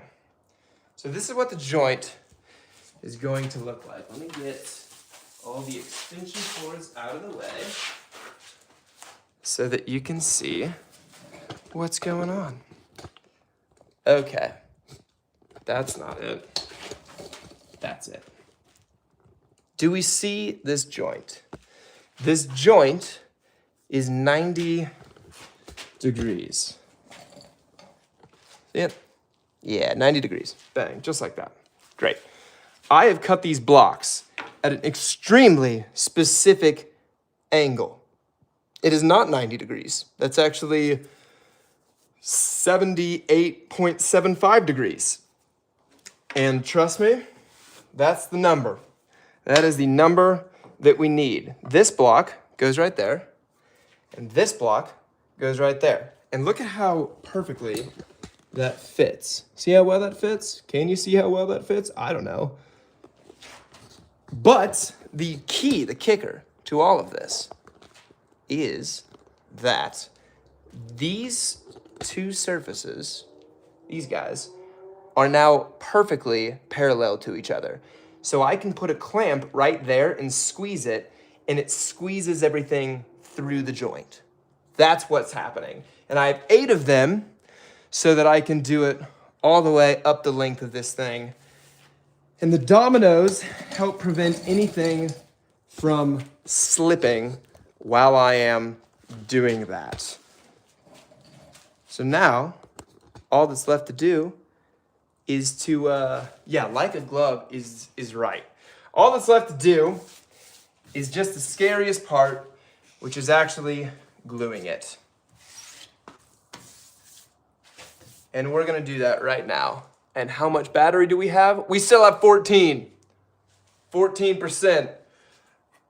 Let's go, Apple. As in the phone. That was probably, yeah. Okay. We've got glue here. This is wood glue. This is Tight Bond 3. The green one, it's the green one.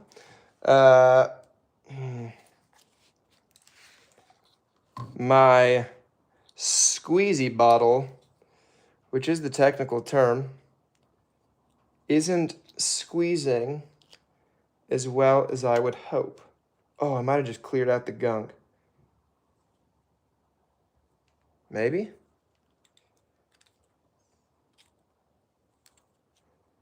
It looks like we got a hole. I'm getting to the dregs of my current Tight Bond 3. Hey, sponsor me, Tight Bond 3. What are you doing? You guys got to get in on this. Buy low, sell high, Tight Bond 3. Right now, what a time to buy low in Outer Woods. Yeah, I'm getting to the dregs of my Tight Bond 3 jug of glue. And so it's kind of like is this out? Are we out? Get out of there. Oh, that felt right. There we go. Where are we? That's what was clogging it. Okay. Oh, now we're going to be flowing. Flowing. This, you can feel air. That's how you know you're not clogged. Pro tip. Bang.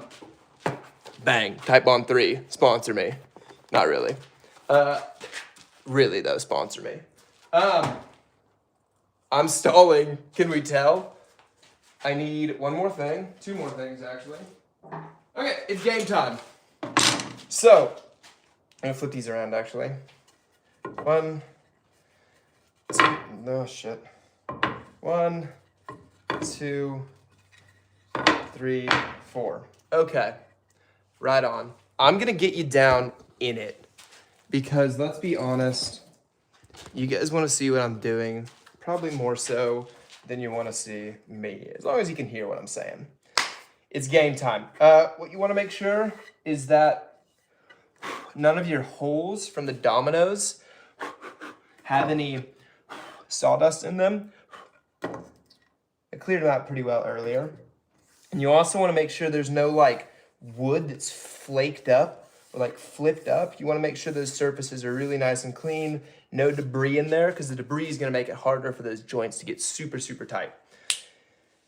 Then you just do it. You just absolutely bloody rip it. I do not need to glue this outside. That's going to be glued to the leg. That'll be glued to the leg one day. And I do not need to glue this outside because that is going to be glued to the tabletop one day. So it's just 3 joints that we're making here. Here we go. Without further ado, I'm going to use the rolly guy first. Sometimes you just gotta start going. And you guys are probably gonna look at this and be like, dude, what are you doing? You're gluing on your table saw. You're gonna get glue on the surface. I am. I really am. And that is okay. You wanna put a little glue in the hole so that the domino is not wiggling around for all time and eternity. And these are very tight. Some of them aren't as tight. These seem to be. That one wasn't. Couldn't tell you why. But that's why. And now we've hit the bottom. We've got the hammer. All right, so that whole surface is nice and covered. And we put the first one on. And you kind of got to fiddle with it.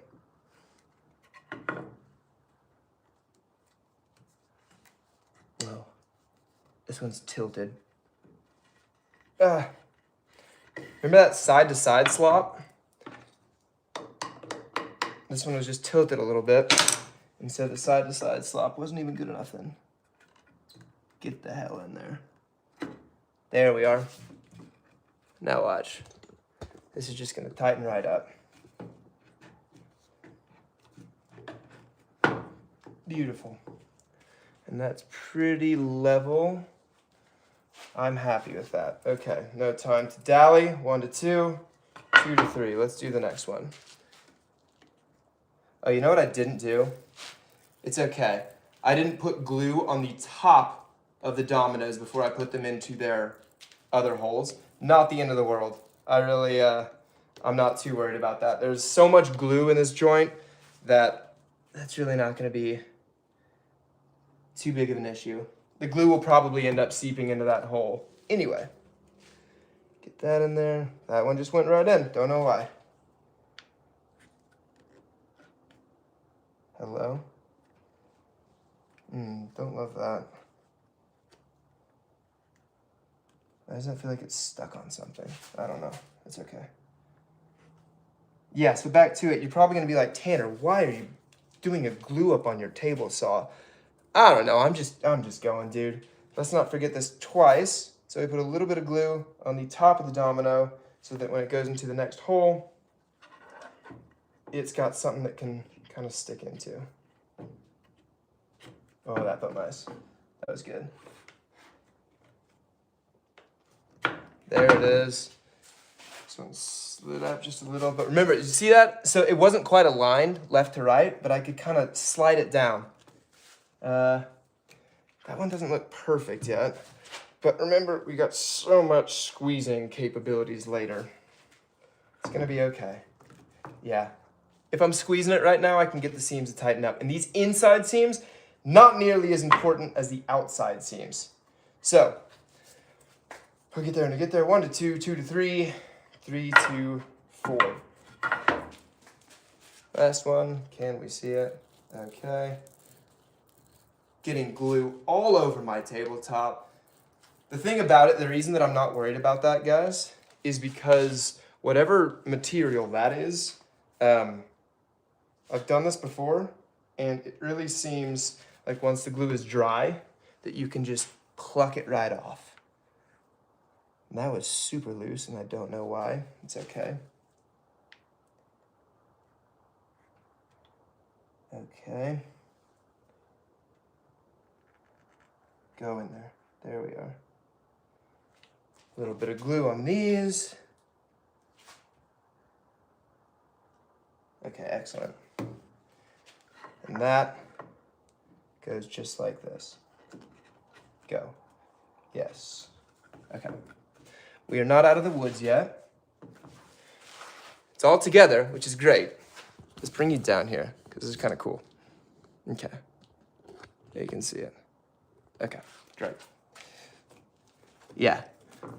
Awesome. It's all together now, but we need to really make it tight. And I'm not worried about these guys right here. They will thread into the top, tabletop, and the legs later on. Right now, I'm just worried about these joints being perfect. So you can see what I'm doing here, right? I made these custom blocks. I'm a custom woodworker. I make custom blocks.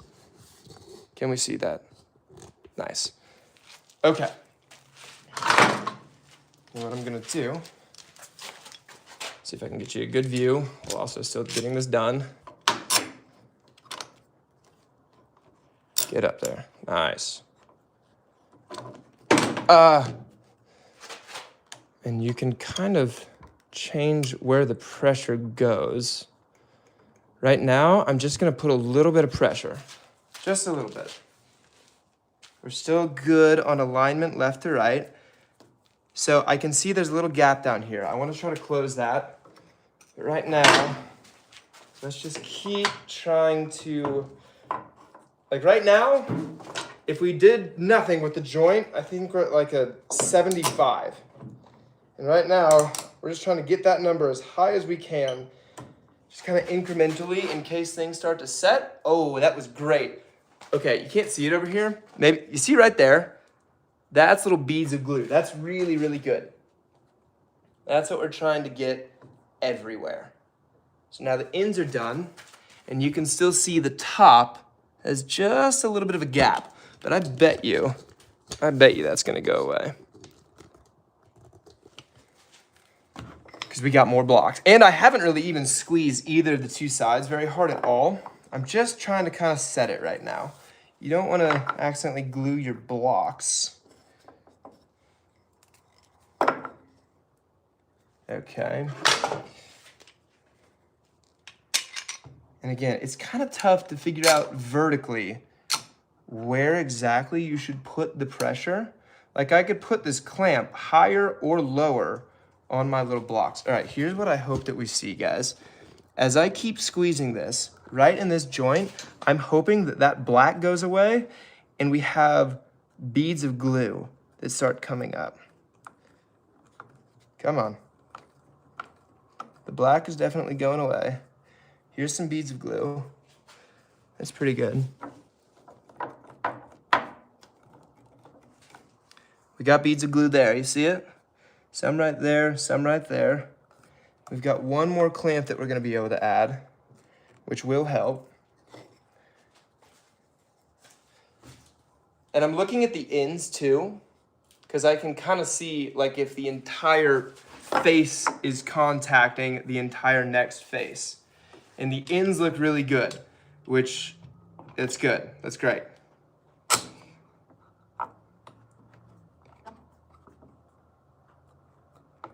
Okay.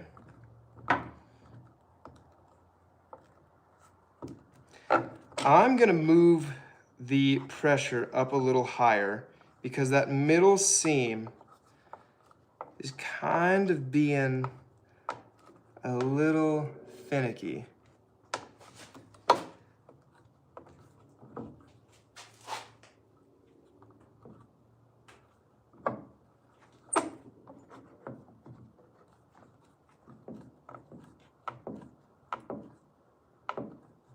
I'm here to tell you that, I mean, you can see all the beads coming up, so we're doing pretty well.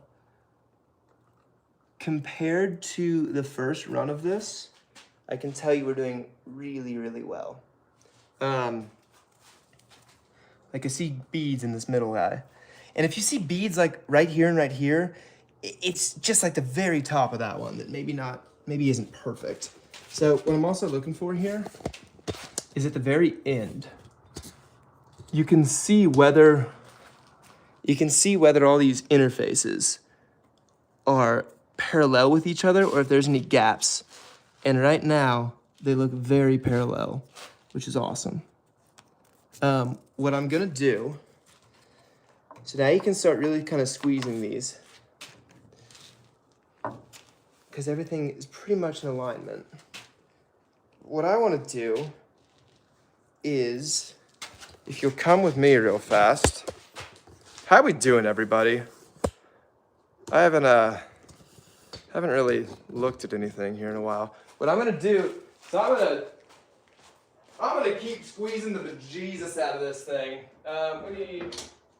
We need 4 more clamps. Why not? Because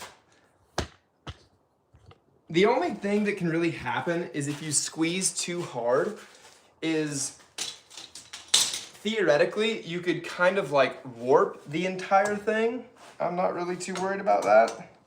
And I have a plan for if that does happen. How the hell am I gonna turn that?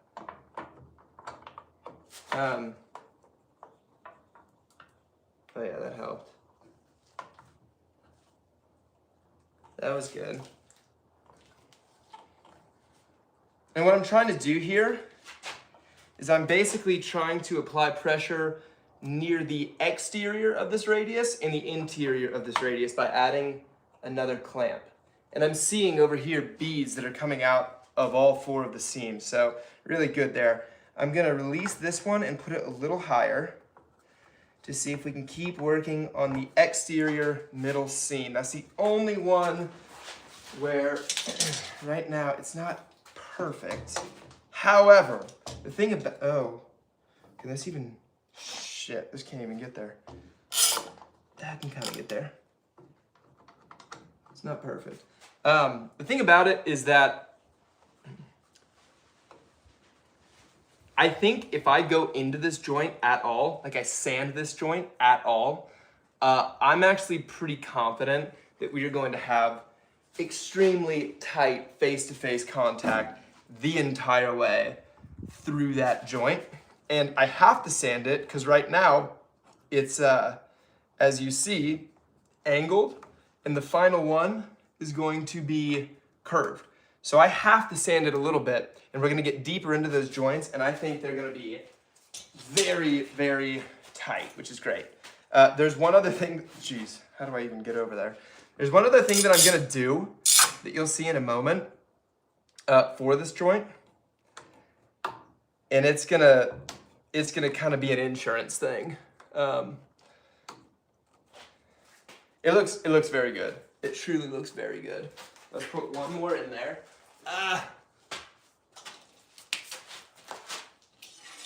If you keep watching the channel, you'll also start to recognize that a lot of the things that I do, or the way that I operate, is very unorthodox, shoot from the hip. So like, there's a lot of improvisation when I do all of this. Do I have enough room over there? Okay. So now I've got so much pressure on this joint, and that's great. Yeah, this is really nice. So here's the insurance thing that I'm going to do. And this is a tricky thing that you guys can all use. First of all, any comments? What do we got? Looks tight. One block. Why didn't you make one long? Oh, why didn't I make one long block? Good question. This kind of, that would have maybe made some like very uniform, even pressure. Truth be told, it was more of a laziness thing that instead of going and perfectly milling 2 beautiful long pieces that were both identical to each other, I just did one piece and then I cut off all these individual ones. Yeah, who was that? Who was that? Finette. Yes, that would have been the ultimate way to do it. But I think this is gonna end up just okay. Better than just okay, as in it's gonna end up really good. So the last thing that I wanna do, and this is a tip for everyone about miter joints. Right now, because this was an angled glue up, not a perfectly round glue up, I can feel those angles. So I'm gonna take a screwdriver here and I'm going to smush in the wood to like just kind of crush the wood into any gaps that there might be. And the glue is hopefully going to hold that into place. So I'll stand right here and I'll show you what I'm doing. You can see, you see how I'm like smushing the wood into that seam and the seams just like go away? It's a really good technique and it works the best when you have a 90 degree, so like a 90 degree joint, 145 and 145.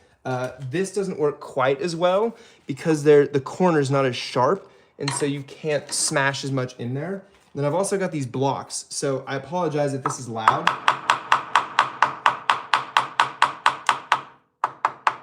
But I can't really get my screwdriver over there, so I've just been kind of hammering it.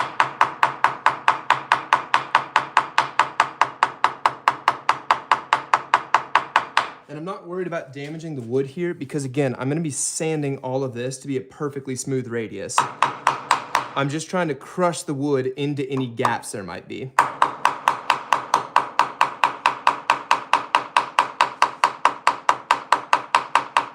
I apologize if that's horrific to listen to.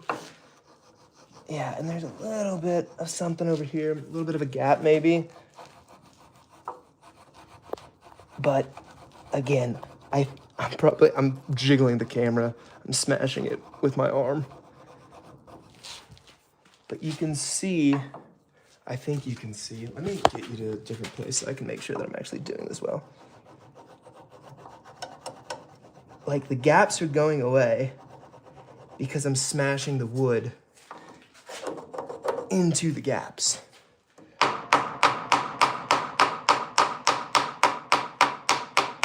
And I'm not worried about jostling the joint by smacking it like that. The clamps, I guarantee you the clamps are holding everything extremely, extremely tight right now. Just trying to work the wood into the seams. And the clamps are making it kind of difficult because they're in the way. Can I turn them at all? I can turn them a little bit.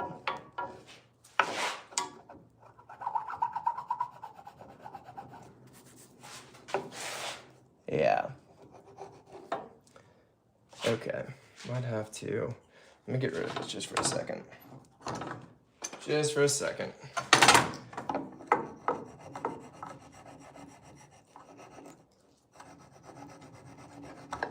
We still there, everybody? Phone hasn't died.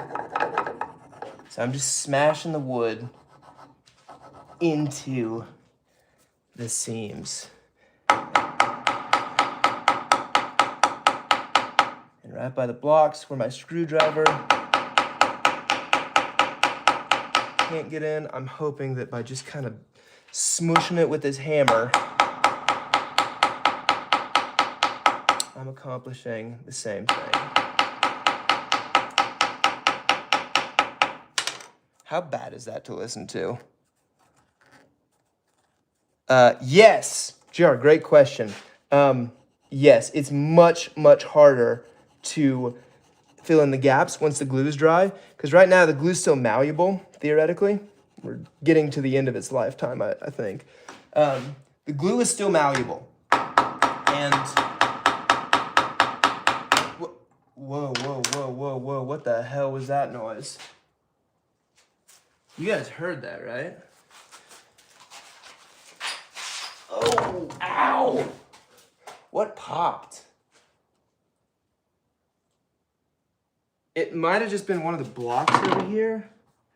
I don't see anything that's cause for concern. The seams still look good. We're just gonna keep going.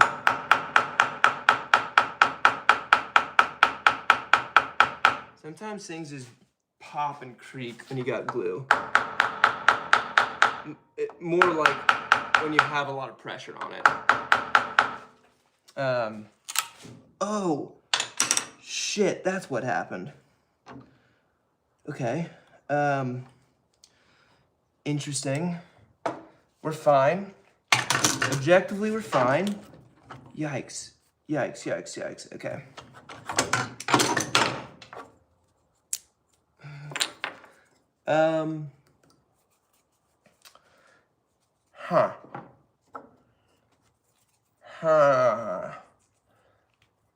Hang in there with me, gang.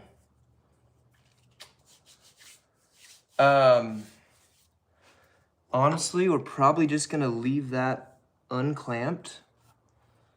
Shoot, that's a real bummer. Is everyone there?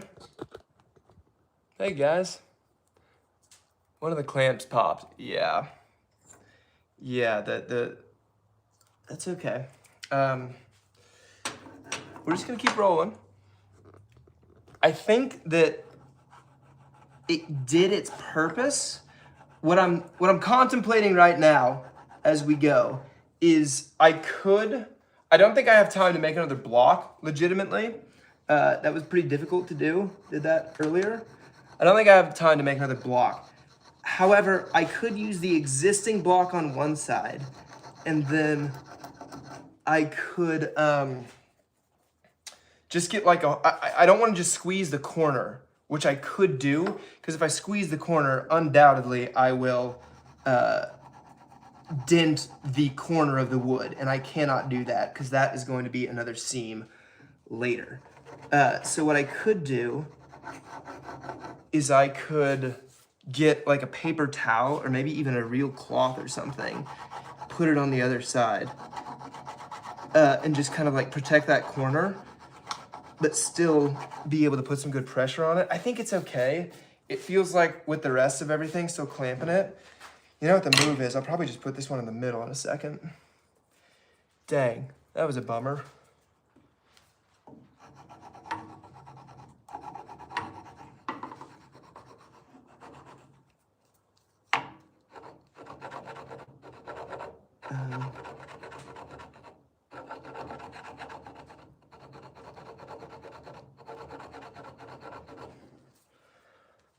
Oh, this is exhausting. Not gonna lie.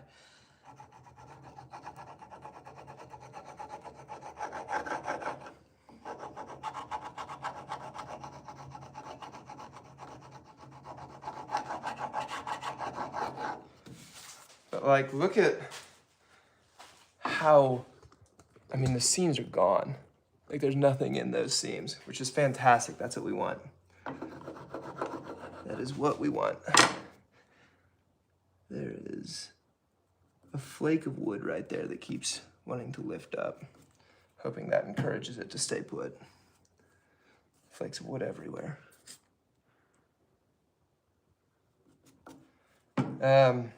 This is going fine. I know that my tone doesn't make you feel that way, but it's going just fine.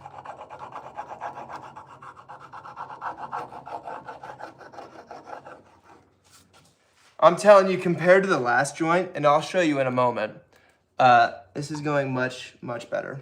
Let's move this up here. I need to get in the middle. How terrible is the hammer noise? Is that, yeah. Squeegee says evenly distribute it.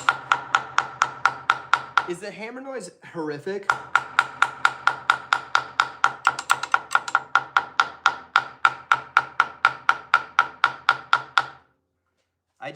I can't get next to the blocks with my screwdriver.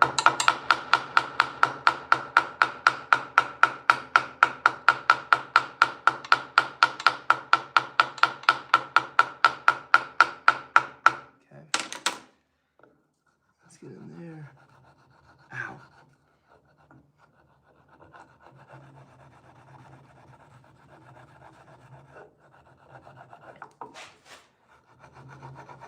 See what I mean about how this one's just like higher stakes than the last one? The noise is okay. Appreciate it. Oh, the hammer's nice too. Are we just gonna be an ASMR channel? Is that what's happening here? Is that what we're going into?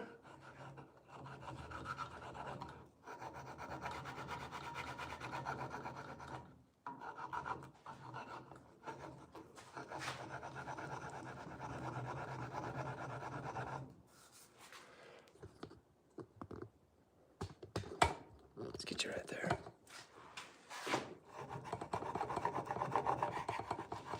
So that cracking was just the block cracking, as opposed to like the joint shifting or something, which is okay.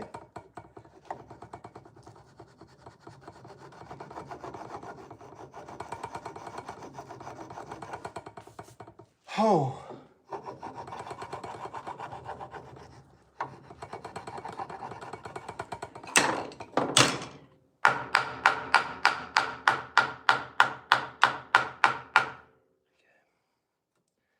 Can I get under here?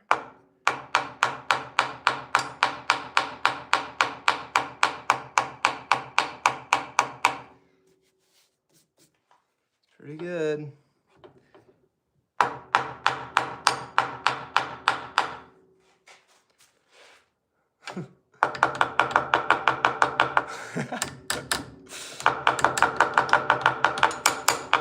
I don't want to take any of the clamps off.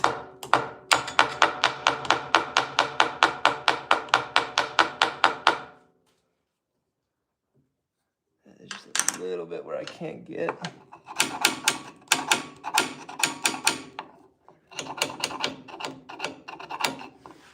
I think that's gonna be okay.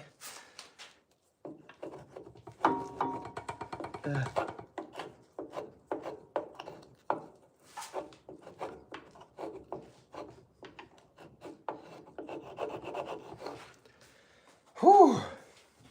It's hot. I'm hot.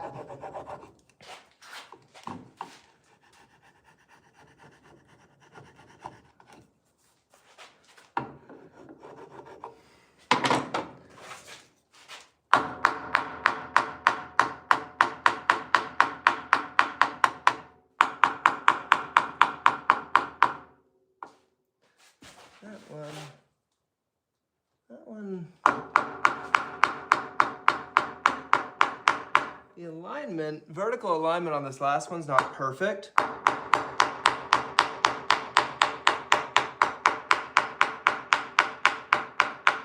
think this, oh, that was a bad splinter. Oh man. Okay. Ow.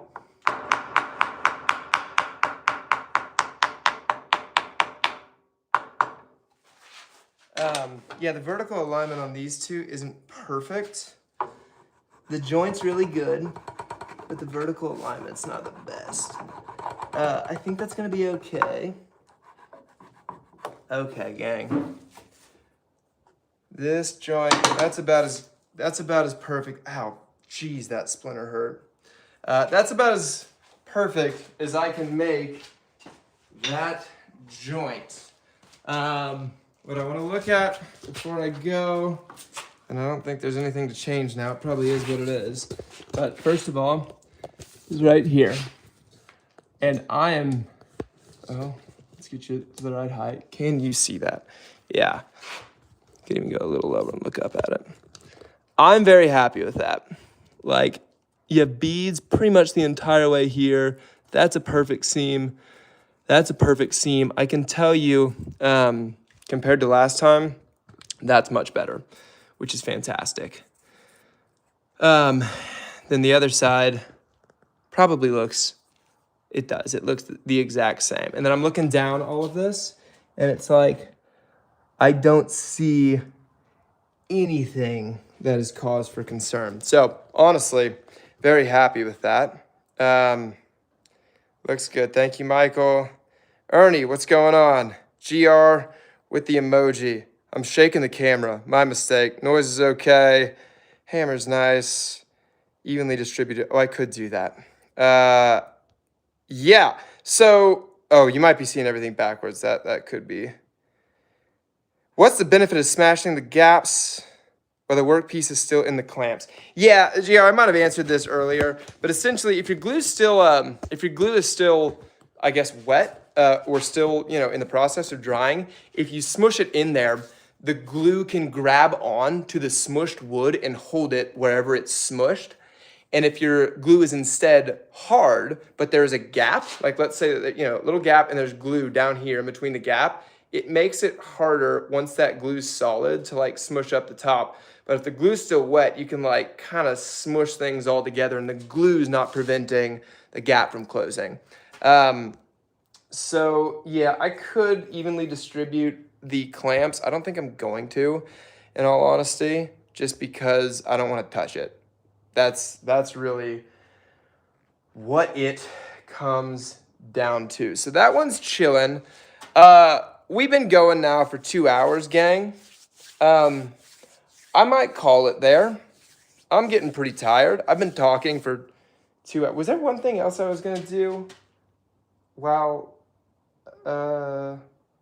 you were still here? I don't even think so. No, I don't think so. Anyone got any, yeah, take a break. I should probably take a break. I should probably get some water, honestly. Yeah, anyone got any last questions? Comments, concerns? I'll wait for a second. Just look at that for a moment.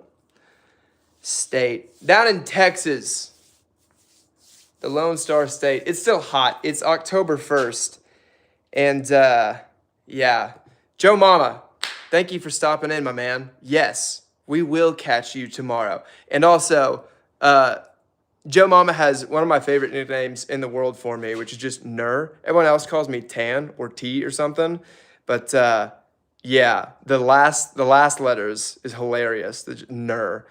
Not here live soon to see you finish. Not quite sure what we're going for there, Finette. This piece won't get finished today. I'll be working on it today and tomorrow, and the other piece as well. This, live soon to see. Yes. The hope is to do a live stream tomorrow. So here's the last thing I'll say about live streams, which is kind of tricky, and we'll see if anyone has any suggestions about it. So as you know, as we all know, we post quite a bit on Instagram. Yeah, thank you, Michael. I really appreciate you guys being here too. We post quite a bit on Instagram, and we post quite a bit, trying to post more on YouTube, and we post on Patreon as well. For the live videos here, I'm recording on my phone. And my phone is where I take all of my vertical videos for Instagram Reels and for YouTube Shorts. So on the live, I'm trying to do videos where it's interesting to watch, like what I just did, like these behind me. I'm trying to make the live something that like you can actually follow along with. I'm doing steps of a process. The difficult part is right now, my phone is where I do the live video, and it's also where I capture the stuff for Instagram going vertical. And if I'm on live, I can't also be getting shots on my iPhone camera, just the camera app, to capture that content, to make content for Instagram. That being said, it's kind of like when I want to be doing live videos, it's also the stuff that I want to be capturing for Instagram and YouTube. The other camera that I have is kind of the starter pack, YouTuber camera. It's a Sony. But this guy, I don't know how to make that guy go live. So yeah, it's almost like I need the phone for a live video. I need the camera for the horizontal YouTube long videos. And then I need something else to capture things so that I can make content for Instagram and for YouTube. And I don't quite know how to do that. The reason I was able to show you these things without having solved this first is number one, that corner, I have already done one of those corners before, earlier today. So I filmed everything I needed to for Instagram and for YouTube Shorts on my phone earlier today. I did it with the DSLR camera, the horizontal camera as well. And with these guys, truth be told, I don't think it's even interesting enough of a piece to make an Instagram video out of. I probably could spin it into something, and I might, but I'm not making an Instagram, or I'm not making very many, if any, Instagram videos about it, and I can tell you for sure, I'm not making a full-length YouTube video about it. We have bigger and better projects that you guys will want to see more so than, you know, where is it? This guy. You know, that's not a very interesting YouTube video. So yeah, you know, send me a message if you can on YouTube or however, on Instagram, wherever, or Patreon. If you have any ideas on basically how to capture a live video while also capturing footage for Instagram videos. The simple solution is I need another camera, whether that's another phone, whether that's a webcam, I don't know. We started talking about it, discussing it, but I don't have the answers. Yes. That's what I'm talking about, Joe Mama. You re-watch the recording? Damn, dude, that's dedication. Hopefully there's some interesting stuff. Today was spicy. Today was definitely spicy. But I should be able to do another live video tomorrow when I put this corner, where are we? This corner into this piece right here, because I have two of them, so I can get all my captured footage for YouTube and Instagram when I do the first one, make sure it goes okay, and then I can do the other one on live. And then as I keep making progress on this one, unless, I mean, it's only 2:30 here, I'll take a break for a second because I'm kind of gassed, but there is the chance that I could, maybe even later today, if I get a second wind, honestly, maybe I could do that. Stay tuned, maybe I'll go live again at the end of the day. But yeah, I'll try to do another live video showing this, just because, again, I'm not trying to get footage of that for Instagram. But let me go eat some lunch, let me get some water, let me clear my head for a little bit, dust off the sawdust, and then we will go from there. Yeah, we could just plan on tomorrow. Good call, Squeegee. Yeah, we're gonna do tomorrow. I just don't want to miss any cool steps of this. Maybe I'll do the same thing that I did today on the other pieces, then we can do the glue up tomorrow. Maybe that's what I'll do. How about it? You're not allowed. Yeah, that's honestly, that's how I talk to myself. I'm not allowed to take breaks. But anyway, we're gonna call it there. Thank you everybody for tuning in. That was a little stressful at times, but there was a lot of actually good insight and tips from the comment section on how to use a hand planer. Sorry I didn't know how to use a hand planer. But anyway, have a good rest of your, what is it, Wednesday? October 1st, it's Halloween season. We got a Halloween video coming up next on YouTube. I gotta do that. All right, peace out everybody. Is this the end button?